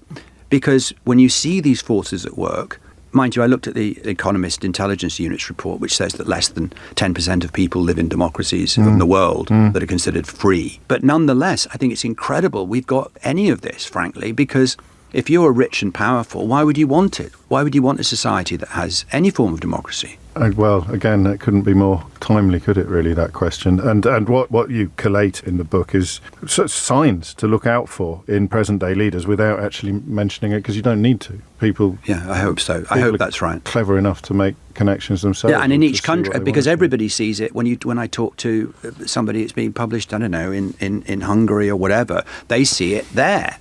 Or they see it in wherever. So what I hope is you have a kind of template, and then you take the fact that you're informed where you are to see what you should feel about it. Because knowledge is the only real weapon against this stuff, right? Absolutely. Always, throughout time. I was a visiting fellow at the LSE, and what I loved about it was their kind of motto, which is understanding the causes of things. Briefly, Laurence, what did you think of the salutes that Elon Musk did the other day? Well, again, the problem is that I move immediately then into something I'm not qualified to say. And the reason is because who the hell knows what was in his mind? First of all, the Nazi salute was actually, they nicked it from Mussolini. Yes. And Mussolini nicked it from 19th century images of what they imagined the Romans did, but apparently didn't. So, I mean, what's going on there? You know, is he a Nazi? No, because the National Socialist German Workers' Party doesn't exist anymore. So I understand. It's an incredible book. I think we should probably have an even longer conversation at some point when I finished it, perhaps. Excellent. Laurence Rees, thank you. Thank you for having me. 11:46 is the time. Laurence Rees, a lot of you asking. You forget when you present radio programmes that people come in and out over the course of the entire 3 hours. So, of course, I need to keep reminding you or repeating or telling you for the first time, if you've just tuned in, who that is. The author of probably the most traffic-stopping book I've read in a very long time, The Nazi Mind, 12 Warnings from History, available now in all good bookshops and indeed mediocre, and even if there are such a thing, all bad bookshops as well. It is 11:46. Back to the phones, I think, after this to take it up to 12. 0345 6060 973 is the number you need. The question is simple. How does it happen? Hearing Laurence talking about democracies there while looking at a story on the front page of the Times that says half of Gen Z want Britain to be ruled by a dictator. And that sends a minor shiver down the old spine, doesn't it? James O'Brien on LBC. 11:49 is the time. You're listening to James O'Brien on LBC, where as commemoration of Holocaust Memorial Day continues all over the world. But most obviously, of course, at the site of some of the worst atrocities in human history, we wonder about this dread phrase, normalisation. This word normalisation, and that is, I suppose, the bit we didn't really study if you studied this era at school. You studied the battles, the wars, the big names, the infamy, the Churchill on the right side, the Hitler on the wrong side. You didn't really think about the ordinary people who did these most abnormal things.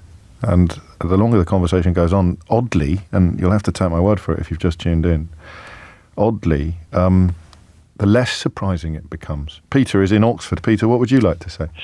Hello, James. Yes, I'm just talking about the genesis of Nazism. My mother grew up in Germany. She was born in 1926. She was 7 at the time of Hitler coming to power. Obviously, she wouldn't have remembered any of what led up to that particular tragic event. I think it's been outlined very well by previous callers. But I think what was very striking was, as you say, normalization. The fact that boys joined Hitler Youth. She joined the girls' equivalent, the Bund Deutscher Mädels. I think she had to. It wasn't an option to not join. I don't. That was think. The thing. Yes, and of course it was. Obviously a very difficult time. During the war, they were bombed out. She had to, go through the embers of the city of Münster as it was on fire, covering herself with a wet blanket to try and protect herself from that. And after the war, she worked for the Americans. She was very much, I think, more in her comfort zone doing that than during the war years under the very oppressive regime at the time. But there was certainly a degree of terror about speaking out. About if you did or said the wrong thing, then you would finish up potentially in the KZ, as it was called, the concentration camp. And what I was really phoning about, I suppose, was many of the parallels with what's happening now. And it's been outlined already. I mean, in America now, we're hearing that people like Fauci are being deprived of their security detail, and Trump is saying that he won't be responsible if they get attacked. I think the worst thing of all the many awful things he's done in his first week in office, and it's hard to believe it's only a week, is releasing 1,600 people who are convicted criminals like himself, but are convicted of even more serious crimes in many cases, attempted murder, etc., and turning them into what potentially will be a militia. Well, Nafeez Ahmed made this point last week. Talked about brown shirts, the equivalent of having his own brown shirts. And, of course, the important point to make is that these are parallels with what happened between 1933 and 1938. These are not parallels with what happened after 1941 when people started being transported to the gas chambers, and therefore they are valid, and they could be warnings of what follows. But at the moment, these comparisons are pretty straightforward. You know, if you want to deport people who are in America illegally, there's an intellectual and legal case for that. If you want to put them in shackles, their ankles and their hands, and film it being done, then you're feeding a very different appetite from mere law and order. What I was going to say was that it's happening faster. You know, I mean, it took from, as you say, 1933 to 1938 for the penny to drop in Germany.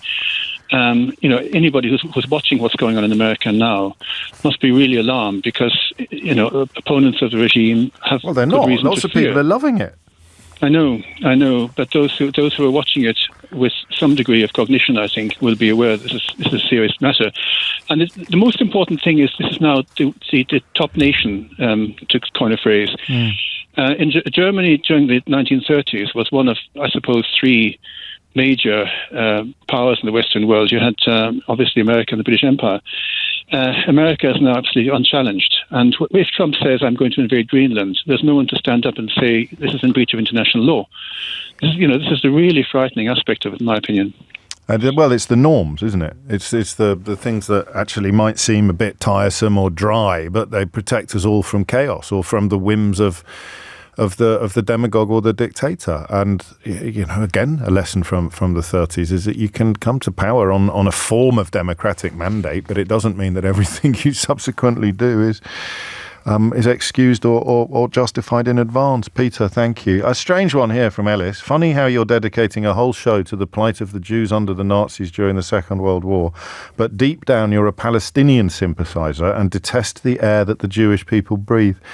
Mate, if you've managed to listen to 2 hours of this programme and arrive at that conclusion, I don't say this very often on the programme, but I think you might need a bit of help from just a loved one or talk it through with someone that you care about, because that is not Idiot's Corner or any of the usual teasing that I do with the strangest text. I've only read it out because there aren't any today. There was one other. There's a chap called Greg who finds the parallels being drawn between what happened in Germany in the 1930s and what is happening in America now. He finds them unpalatable, but I remember I can always look at people's message history, and you would do. It's good that you do, Greg, because you're clearly a massive Donald Trump fan, so of course you're going to find that very disturbing and upsetting. But that message there from Ellis is just emblematic of how these things happen, how people can persuade themselves sometimes to believe things that are obviously untrue and born of hatred. 11:55 is the time. Back to Germany now. Carlos is in Erfurt. Carlos, what would you like to say? Yeah, I love you. Thank you for taking my call, but I know you love your analogy. So I think this happened, and this was proved by the Stanford prison experiment. Yes. Yes, this was an experiment done in Stanford, the posh university. Yeah, and they put kids, students, as jailers and as jailed arbitrarily. We should explain, just completely arbitrary. Yes, and after a day or two, they were torturing their classmates. And it started by insults, and then it became violence. It was so violent that they had to stop the experiment. It took everyone by surprise. It took the academics by surprise, and it was the permission, I think, is the understandable bit, the bit that's beyond comprehension. But you're right, the evidence is there. It is the enthusiasm for it. rather than the reluctance, the sort of we have to do this because we've been told to, but the almost relish in some cases. And some people enjoy it. Yeah. Yeah, because you are talking about 20-year-old kids from a post-university, rich kids. They were torturing their classmates. Which means, and this is the bit that we really struggle with, which means that not only could it happen anywhere, but it would involve people we know and possibly even ourselves. Yes, because you have to remember the gas chambers were invented because soldiers were deserting because they couldn't murder the Jews. It was too hard to do these massacres, so they had to shield it. So they invented the gas chambers because they couldn't. A couple of guys could do it, but most of them couldn't do it. So it's not everybody, but it's hard. And it's more than enough. And of course, the notion of resistance becomes almost moot as well. And that's what totalitarianism means, I suppose, is that you can't really resist. To resist is to be persecuted. You stand up against what is being done to other people, and they will do it to you. Extraordinary. Thank you, Carlos. Last word on this, staying in continental Europe. James is in Brittany. James, what would you like to say? Hello, James. Well, first of all, I think that an amazing way to commemorate today, particularly because it is helping people, hopefully, to understand that this can happen again. It could happen again. I've gone through most of my life believing that I would be lucky enough not to encounter this, but it seems that memories fade. What I really would, if possible, like to recommend to people, there was a documentary made. It was, I think, a BBC documentary in 2001 called 5 Steps to Tyranny, and it's making very similar points to Laurence, who you're talking to earlier. Also, it uses psychological experiments, a range of them. Your last caller mentioned one of them, Stanford University. There was the Milgram. Lots of examples, and I think possibly more accessible. People, I know, I would love to go and buy the book that you've just recommended. But it might be a little easier to find that. And yes, it's available online very easily. It's about an hour long, and it goes through the 5 steps. How ordinary people come to do horrible things is a fairly straightforward lesson based on history and psychology. I often worry, James, not just with the content of this film that you describe, or Lawrence's book, that the people who would benefit most from reading and watching are the people least likely to do so. I don't know what you can do about that. Well, yes, I think that's true, but one of the things, and a conclusion on this film, is that the important thing to do is to start showing your resistance early on. It's because one of it's the bystanders. We all know about bullying, and being a bystander isn't good enough. And if people, because many people will think, if we're trying to compare maybe what's happening in the States or Western Europe with what happened in Germany, looking at it from our end, we're looking at it from the end point. We're not seeing it, as one of your other callers said, when it was 2.8% voting for Hitler. Yeah, that was Laurence, and then Stephen in Hampstead earlier using the one of our favourite analogies. I love the fact that a listener in Germany thinks of our fondness for analogies in that way. The boiled frog, which is not, I don't think, biologically accurate, but which certainly works as an analogy. It happens so slowly that you don't notice until it's over almost how complete the change, the transformation has been. James, take care. It's 12:01. You're listening to James O'Brien on LBC. James O'Brien on LBC. It is 4 minutes after 12, and it's appropriate, I think, that we turn our attention next to a story that also has trauma at its heart, although in a completely different way. It's an MP, a Labour MP, who I hadn't heard of before, who said last week that therapists should be recruited to GP surgeries to slash the amount of prescriptions for antidepressants this is a bit of a minefield. Philippa Perry, who I am a huge admirer of, waded into similar territory not long ago when she suggested that there is a sort of overdiagnosis of conditions, and you can do it sensitively and sensibly. The problem is that it's territory that has been occupied by some time by sort of boneheads saying things like, well, we just called it naughty in my day.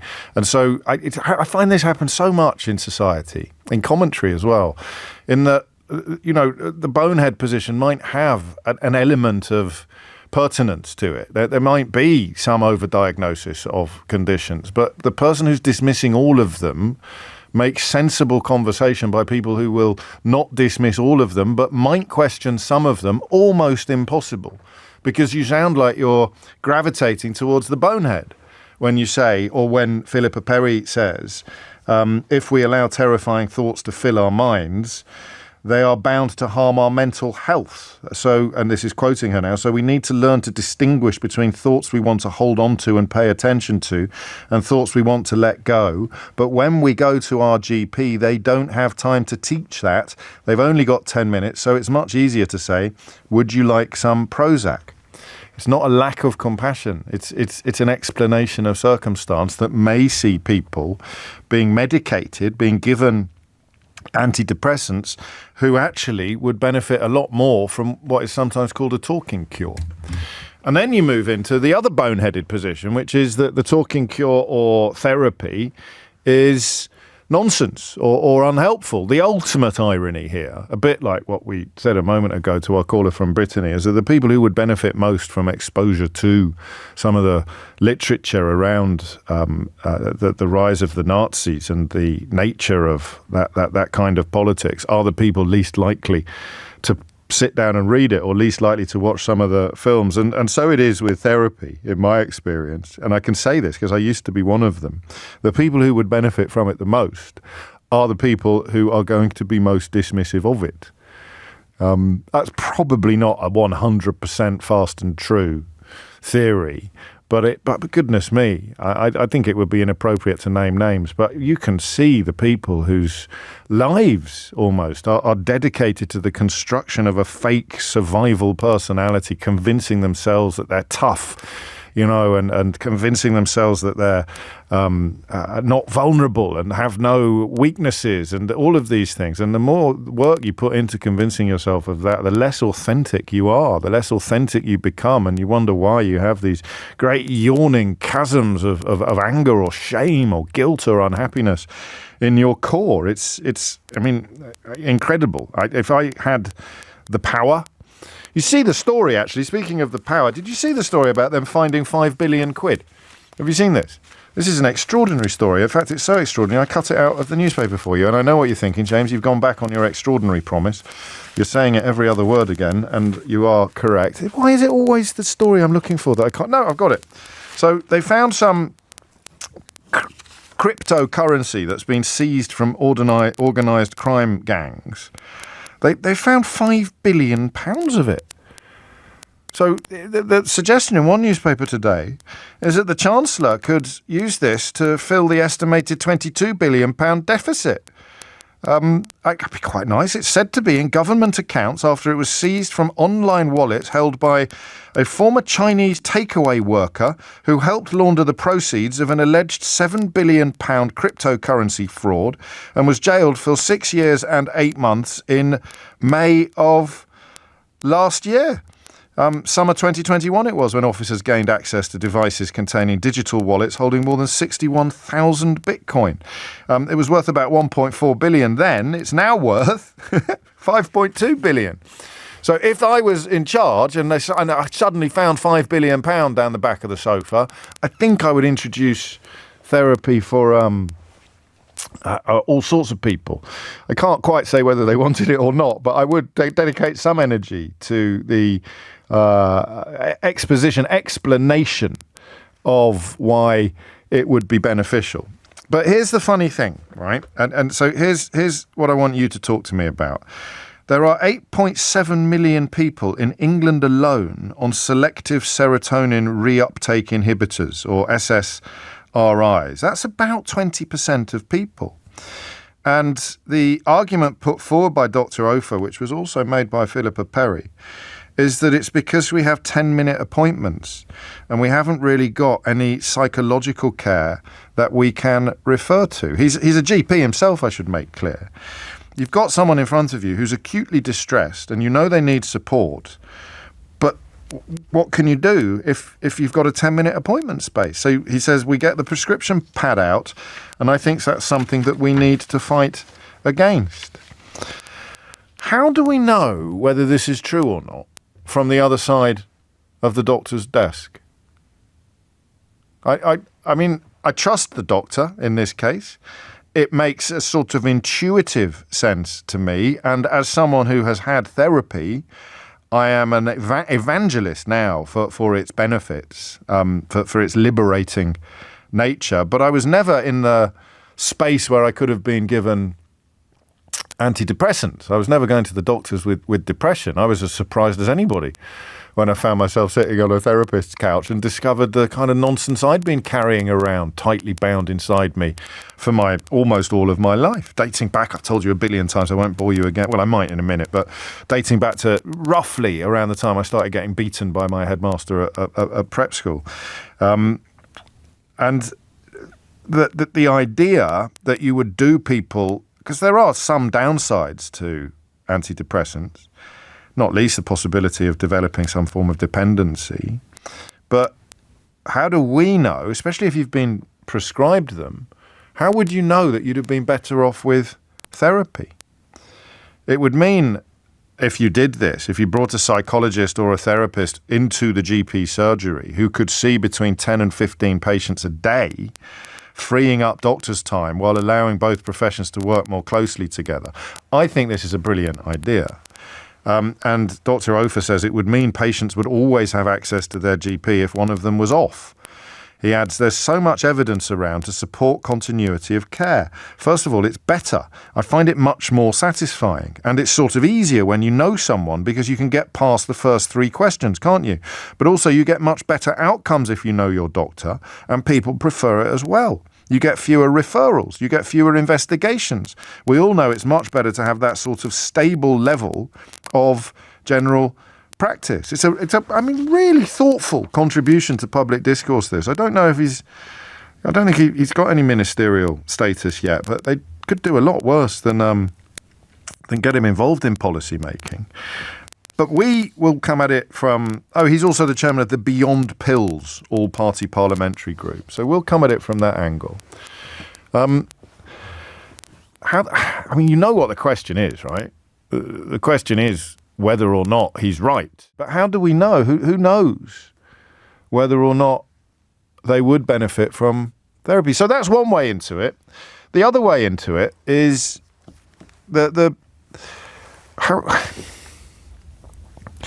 why did you benefit from therapy? Is what I don't know how many people like me are really surprised to find themselves at this stage in their life as evangelists for something that I, not that long ago in my life, thought was all a load of woo.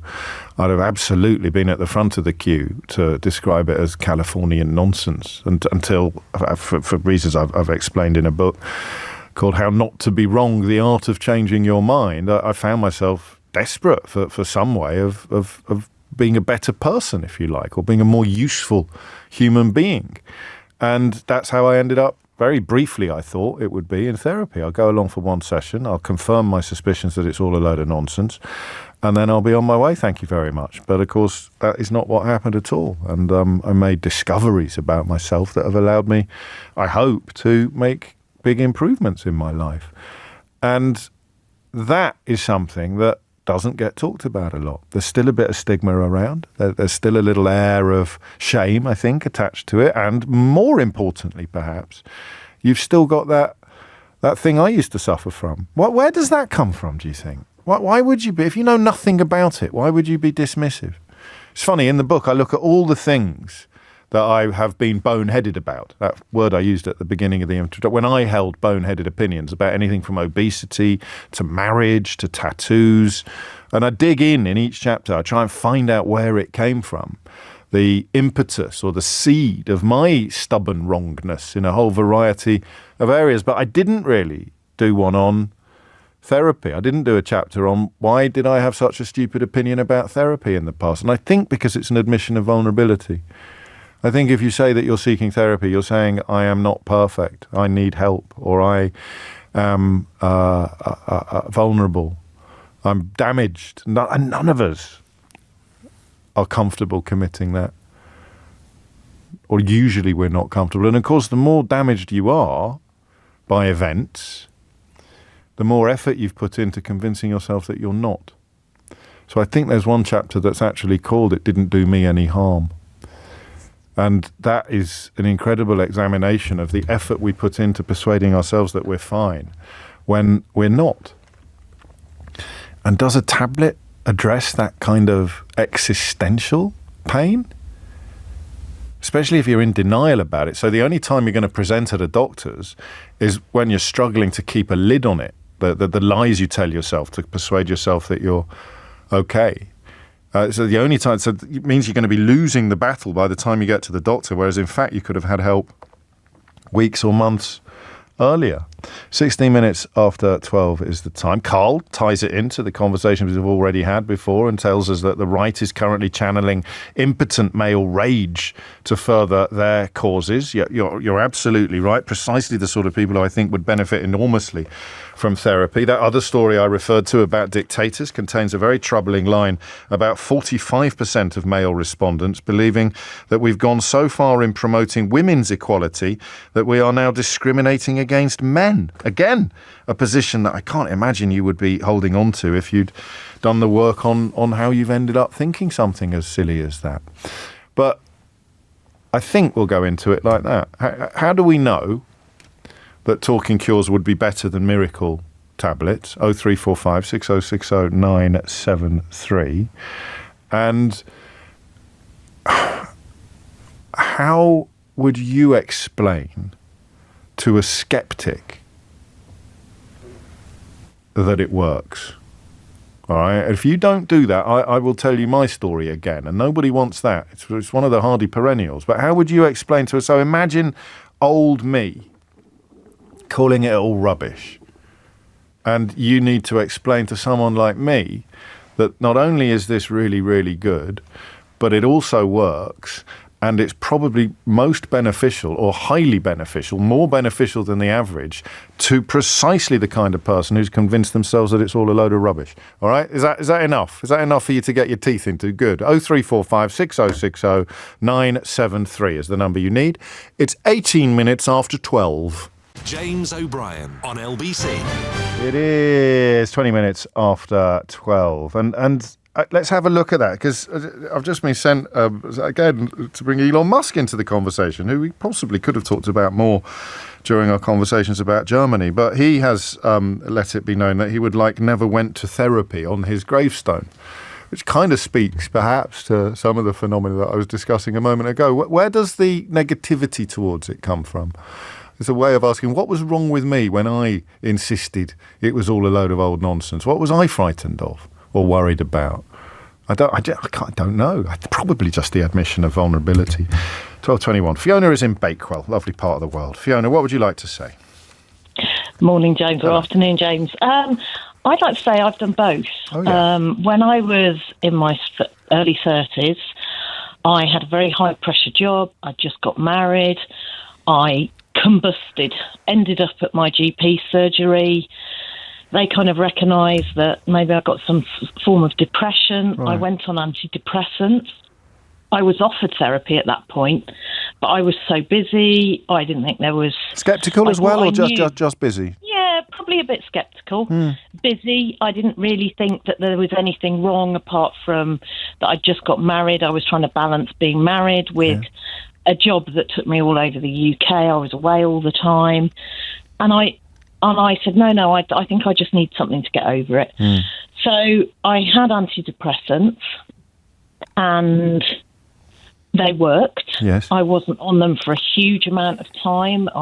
My doctor was very good. She monitored me on them. And I went on them, felt better, gradually came off them, moved on. And that was that. Then fast forward to 11 years ago, my mother passed away. Right. About 6 to 8 months later, I guess, went through the usual grief, anger. Yes. Just was all over the place. And I ended up completely combusting. I had a 6-year-old. My husband worked away a lot. Oh, I'm sorry. And I ended up in the doctor's surgery last thing on a Friday night. I literally rang up the doctor sobbing in the afternoon, ended up in the doctor's surgery sobbing all over the doctor. I was the last patient. She was brilliant. Absolutely. I mean, she gave me a big hug, the lot. Talked to me for about half an hour, 40 minutes. Wow. Was worried that I was going to do something untoward to myself, which I was never going to do, and I managed to reassure her that that was the case. Was very, wanting to know that my child was safe. She was with friends, Yes. and my husband was coming home, which he was. She referred me she asked me if I wanted to go on antidepressants, and I said, I've been thinking about it. Yes, I could do that, and I know it will work and bring me out of this pit, but I don't think I've ever addressed all the stuff that I need to address, and perhaps therapy might work. You kind of knew that, did you? You had an inkling that you were carrying things that you weren't because I kind of had thought about it a bit, and because I had more time to myself, I was not working, although I had a little one, I was able to give more time to thinking about stuff.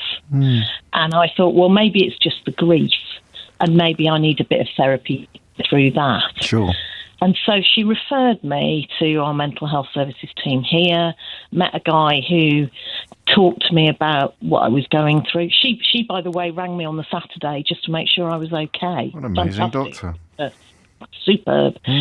And the therapist decided that I first met, he said, I think, given you and you're not sure, he said, you're the sort of person that's quite reasoned. I think CBT might work for you.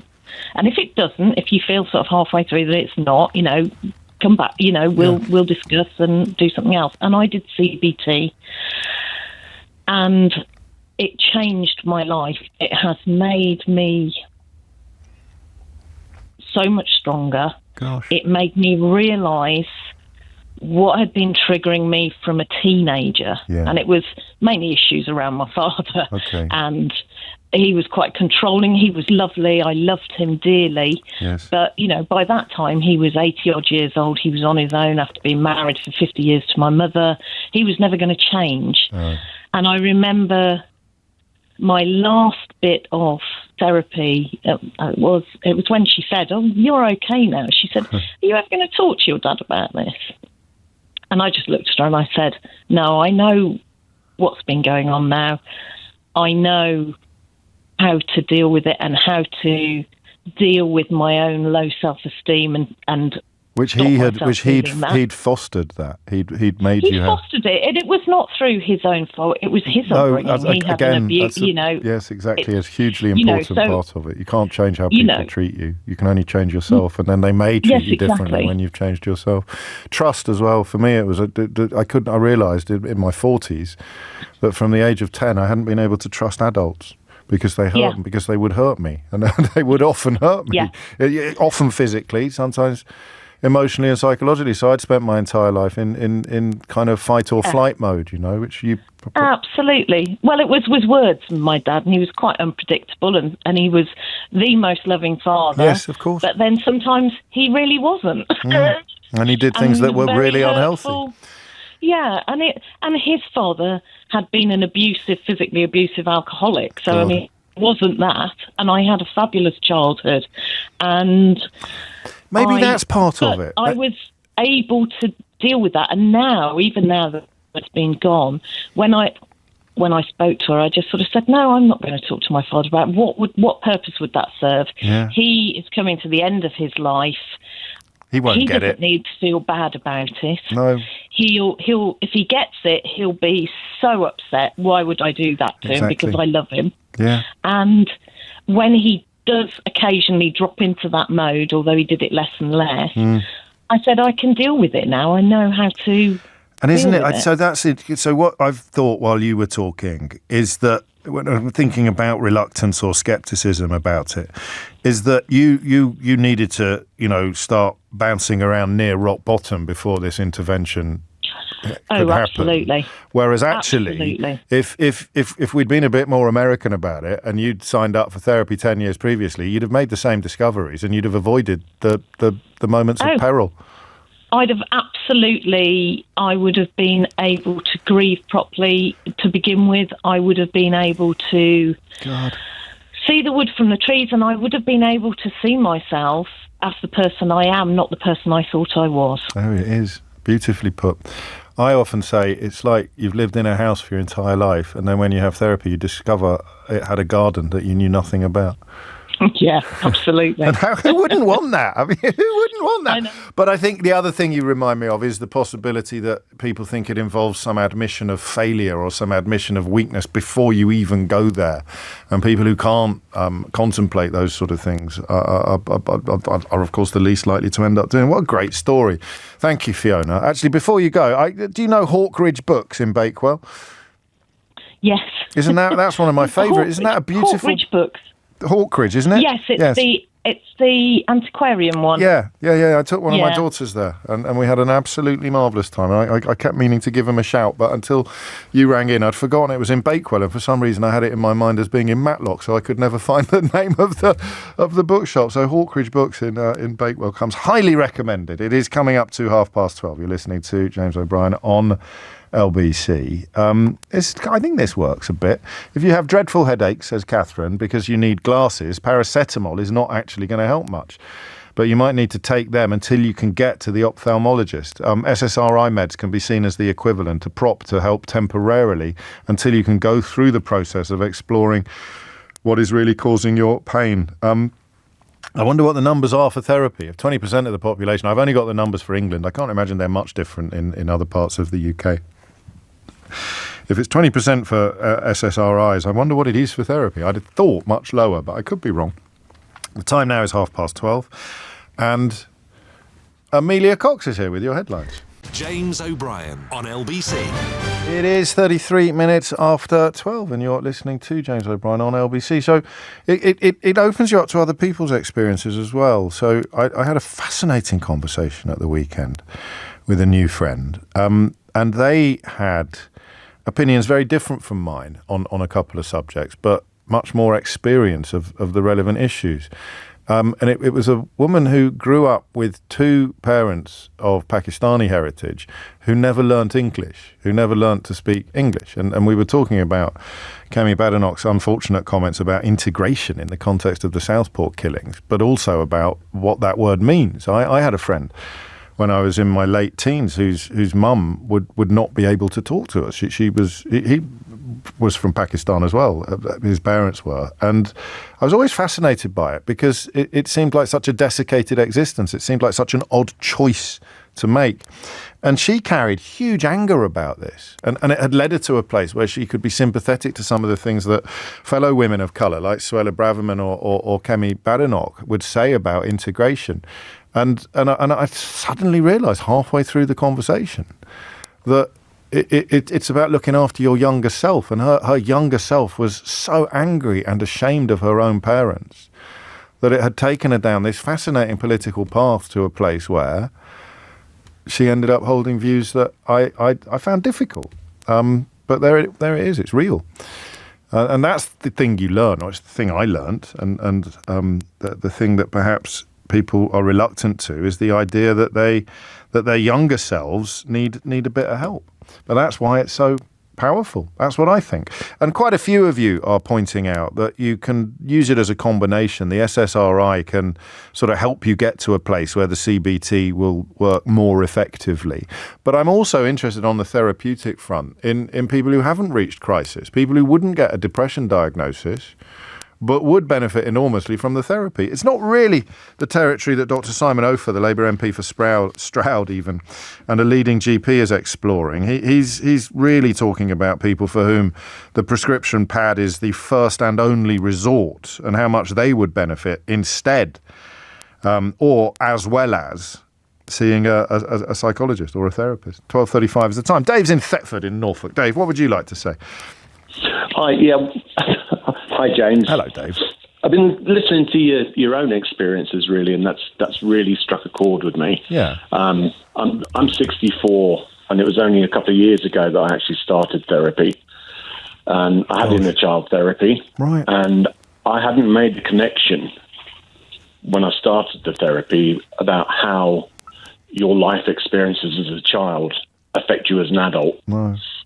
And like you, I went into the fight or flight. I was a compulsive liar. I lied about everything just to keep myself out of trouble and to please people and do everything. And then I started the inner child therapy, and I thought, 6 weeks. I'll give this 6 weeks. Yeah. Everything will be fine, and I'll move on. And 2 years down the line, I've finished my therapy. I'm still learning from it. I'm still trying to engage it. I still get things wrong, but I'm trying to do that. But the big problem, I think, is that sense of shame that you mentioned and of having therapy. If you say to people you're having therapy, you normally get a raised eyebrow. Yes, that's why I do it on the radio. I always do my little bit to help. Same with adoption, all of things that have stigma that shouldn't have stigma that I've been through myself. I like to try and just shave off a layer or two of stigma. I don't know whether it's successful or not, but I reckon conversations like this help. Absolutely they do. I was listening to your last caller, and I think it was Fiona said that she wouldn't discuss it with her parents. I lost both my parents. I would love to have the opportunity to go back and address what they put me through. They didn't look after you properly. No, not at all. But I didn't realise that was what was causing me problem.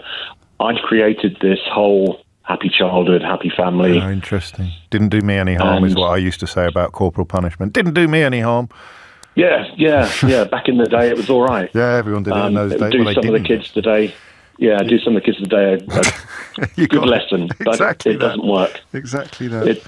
It doesn't work. Well, it's part of it, isn't it? Fiona didn't feel the need. I wrote letters to former teachers that I'd actually put in my book. I don't think I ever actually sent them. One of them was dead. But I found that helpful. I found that therapeutic, just getting it out there. So to just acknowledge, for the sake of the younger version of you, that you're now doing the parenting of that you didn't get from your own parents. But I think in your case, that you would be encouraged, wouldn't you, to make some of this known? Yeah, I've written letters as well. I journal. I don't journal as much as I should do, but when I do, it helps. It's very therapeutic. Was there a moment, though? Was there a trigger? Because 64 is late. I was mid-40s, and it's never too late. That's one of the first things that you learn. What was there? And you don't have to tell me. I don't want to be too nosy. But I don't mind saying. I've got to a point in my relationship where I'd lied so much, it was an ultimatum. Right. You've got to stop lying to me. You've got to do something about this or I'm off. Yeah. Fair and enough. That was the hardest conversation I think I've ever had, but the most important and the best conversation I've had because it put me on this route. How amazing. And by lying, what we mean is you just, by reflex, would say whatever it was you thought the person wanted to hear. Yeah. And lies to cover lies. Yeah, well, of course. It must be exhausting. It is, because you get to the point where you've told so many lies that you move on because you can't keep it up. And, I mean, this Friday is our 25th wedding anniversary. And wouldn't have got there. You wouldn't have got there without the therapy. I wouldn't have got there without my wife.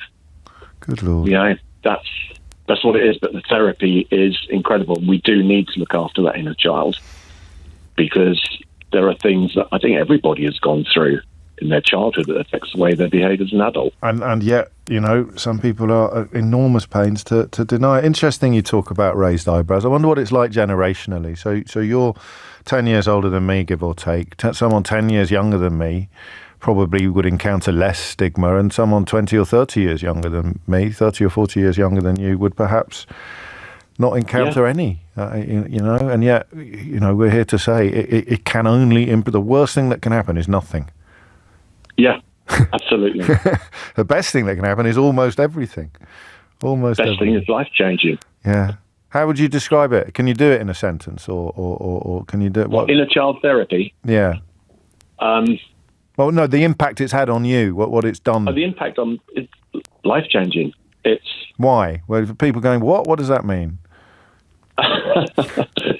Excuse me. Carry on. It changes because now, when something happens, I'm sometimes able to look and think, I know why that's happening. This is my inner child coming to the surface. It's wanting to be heard. It's wanting to be parented. It's going through the same experiences he's going through the same experiences I had as a child, but I had nobody there to say, it's okay. Yeah. I've got this. We're all right. No one's going to hurt us. You're safe. You're safe now. Yeah. I love it, mate. I really love it. And I honestly believe that conversations like this can only do good. Anne-Marie agrees, and she's qualified. She says, wow, I am a therapist and I'm loving this conversation.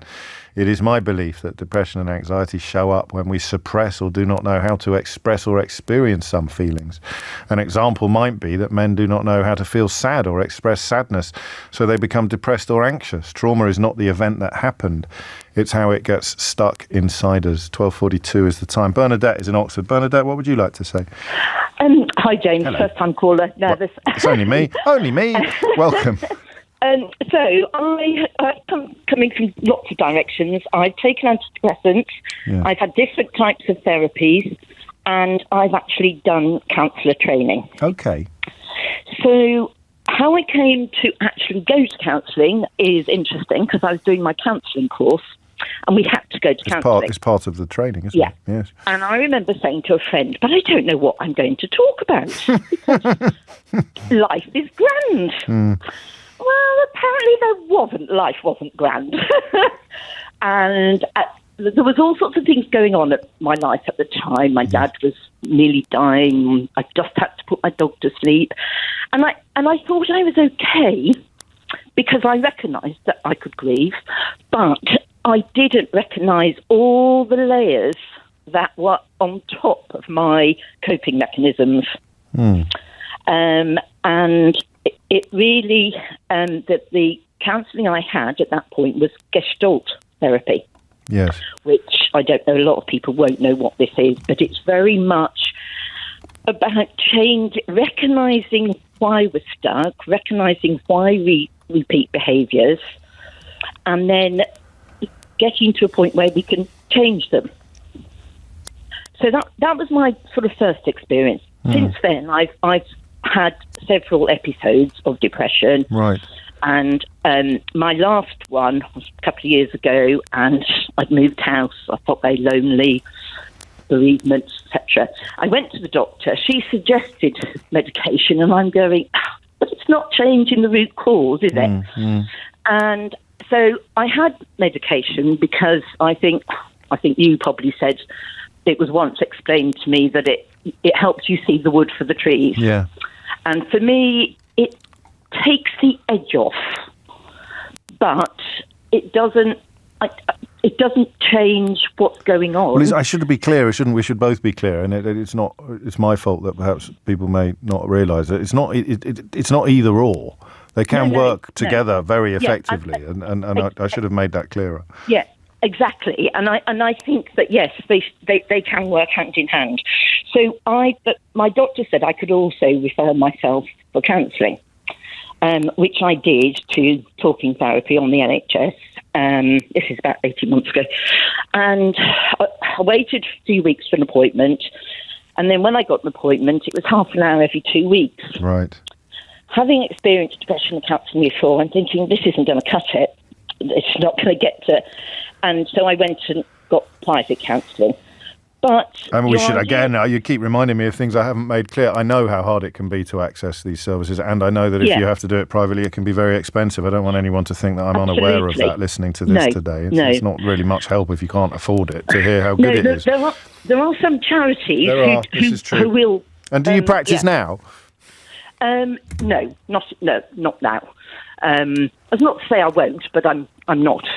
No, fair enough. Fair enough. Too many changes in my own personal life that I which you can cope with better than you would have done in a pre-therapy existence. But of course, as you remind us, it's not a panacea. It doesn't solve everything. It just helps you see things differently, and usually that helps you deal with things differently. This is a very powerful. I just want to read this before the break. It's the only reason I'm moving on.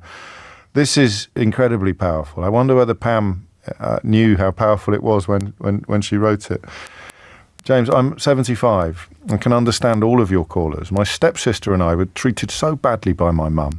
My brother and younger sister escaped her wrath. Our dad was an angel, 20 years older than my mother. Didn't know, I don't think, what was going on. My younger sister only knew what happened when my brother told her. Every now and then it all erupts inside me and comes out like a volcano. You would have thought I would have moved on by now, but I can't. That's incredible, because that is the voice of someone who hasn't had the power of therapy. But she knows that that's where, because no one's like that. It's people who've got anger issues, people who have these eruptions of rage. It's not coming from nowhere. It's coming from inside. Even if it might be triggered by something outside, it had to be inside before it could erupt.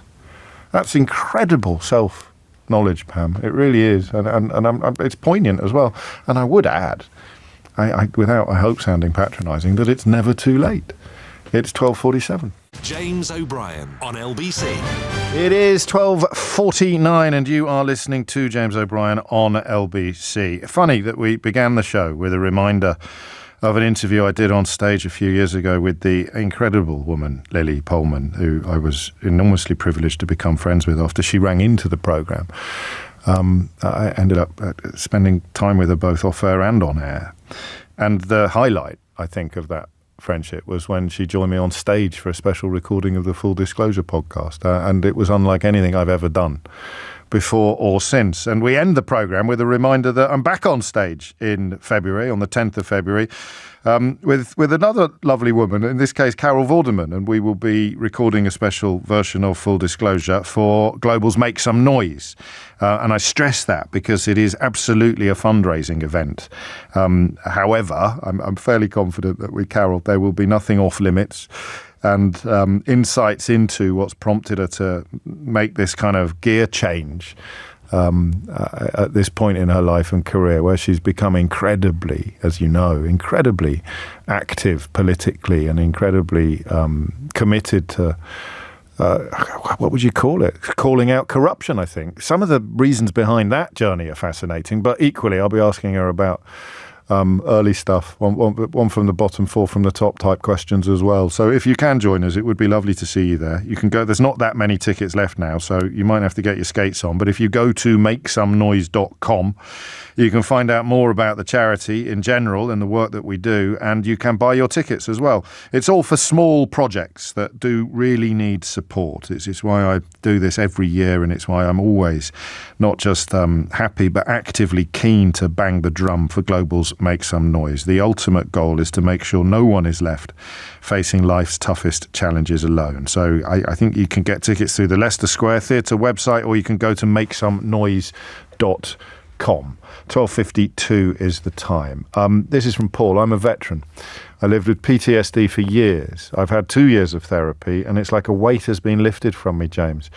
It turns out I was still trapped in childhood abuse, and therapy has helped free me from this. I would really recommend it. Don't have to have been abused in a conventional sense as a child. You could have just had love withheld and not even known that that was abnormal, but somewhere inside we all needed to be cared for in certain ways, and some people weren't. It's never too late to make amends or to fix it. And actually, a lot of the charities that Global's Make Some Noise supports work in the arena of mental health as well, because as we've touched on, and as the reason why we're having this story is that it is not easy to access on the NHS. Dr. Simon Ofer, the Labour MP for Stroud, and a leading GP saying this morning that saying last week, I beg your pardon, that doctors needed to fight against getting the prescription pad out, although I stress it's not either or. Alex is in Nottingham. Alex, what would you like to say? Hi, James. Hello, Thanks Alex. for speaking with me. You're very welcome. Yeah, so, I mean, my childhood led me to be very conflict avoidant and very much a people pleaser. And what that led to in my romantic relationships was being someone with very few boundaries, being afraid to speak up for my own needs and wants, and just constantly wanting to make sure that the person I was didn't fall out of love with me. Yes. And when I was first prescribed antidepressants, it was about 8 years ago, and I'd had a bit of CBT at university before, and I was in a relationship with an older guy with teenagers. I was only in my mid-20s, just starting my new job as a vet. Very, very stressful, and I was at the point of breakdown. And definitely the antidepressants did help in that situation, but it was very much, I went to the GP, I said I was struggling to cope, and he just handed a prescription to me. Didn't talk about the type of antidepressants, didn't talk about potential side effects or how long I might be on them. And it was, I think, like you said, they only have 10 minutes and they're trying to do something to help. But certainly looking back on it now that particularly in the last 6 months, I've had some really good therapy. And I love the way you say that. There's relish in your voice when you said that. Yeah, definitely. Because I've had different types of therapy throughout my life, and I think it is also very much about the right type of therapy. This is also very true. And good therapy. There are bad therapists, just like there are bad radio presenters. You know, there's no profession. There are bad vets, I'm sure, out there somewhere, Alex. Yes, very true. And thankfully, yes, I have recently found. I had to pay for it privately, and I have got to the point where money means I've had to stop it. But it got me to a point where I realised my own self-worth. Yes. And it seems so obvious when you say it, but it's such a big thing because, as I said, I've always been a people pleaser. I've always felt unworthy, and it was things that the therapist pointed out that I would never have even thought of. Things like when I go around my friend's house, for a friend gathering, I would always bring a baked good. So I wouldn't just go and pick up a trifle. I'd always feel like I had to bake something from scratch. Yes. And always I would say, it's because I love baking and it's a nice thing to do. But actually, what it was about is that I never felt my company was enough. Oh, wow. It was, I have to bring something for my friendship to be worth something. Not just you. And that's little you needing to be told that you are enough. Exactly, because I realised I derived my self-worth from my accomplishments. I was always very academic. It's always about getting the grade A and what can I win, what can I achieve. I won't be loved if I don't. Yeah, I need to bring something to the table. Who I am is not enough, and I'm finally in a space now where I know I am, and it enabled me to leave an emotionally abusive relationship. Good. Because you deserve better. Yeah, I do, and I can finally say that and really mean it, which is just life-changing. That's incredible, and I mean it's a lightening you describe, I think, as well as a sort of change of direction. There's less weight to carry, even though you don't know it's there. Definitely. I mean, don't get me wrong, I still have moments where I struggle. Of course. And, just the last week, typical January blues, a lot of things were getting me down and I was feeling very alone. But I now have ways to cope with it. I can now feel comfortable reaching out to the people around me and feeling their love, their genuine love and support, knowing which of the people around me do genuinely love me, and knowing that I'm okay as I am and I will get past this. So I do think therapy is amazing, and the more people we can help with it, the better. Have you encountered any scepticism or cynicism? Have you? Because it was Dave in Thetford who talked about the raised eyebrow. It's strange. I'm very close with my dad in many respects, but actually not so much with this sort of thing. We don't talk about it as much because I think he has some skepticism around depression and sort of the prevalence of it. And but I know he loves me very much, and I don't think he would ever poo-poo me, but he would be sort of... Yeah, I understand. There wouldn't be much purpose to it. It's, albeit that he might well benefit from it himself, but we're never going to get to that point. Yeah, I think he definitely would in a lot of ways, but I have other family members and other friends that I can talk to about it. I love it. I mean, I just think that I'm interested in the generational shift. As the younger you are, the less likely you are to encounter cynicism from your peers. But of course, you are likely to still encounter it from older generations. Marion says, please do this topic again. I shall, I promise. But I'll leave you with this from Richard in Hertfordshire, because that's why we do this conversation sporadically. This has really helped me. I had no idea this even existed. I think my last relationship failed because I was suffering from what I now know are inner child issues. Having an awareness of this now means I'm going to seek help. Thank you. Well, Richard, thank you and good luck. If you missed any of today's show, and it was a bit special. I think you'll let me say that once in a while. You can listen back on Catch Up on Global Player, where you can also pause and rewind live radio, as well as listen to a range of podcasts, including James O'Brien Daily, the best bits of my show in 60 minutes every day. Download it now for free from your app store or head to globalplayer.com. Tom Swarbrick will be with you at 4. James O'Brien on LBC.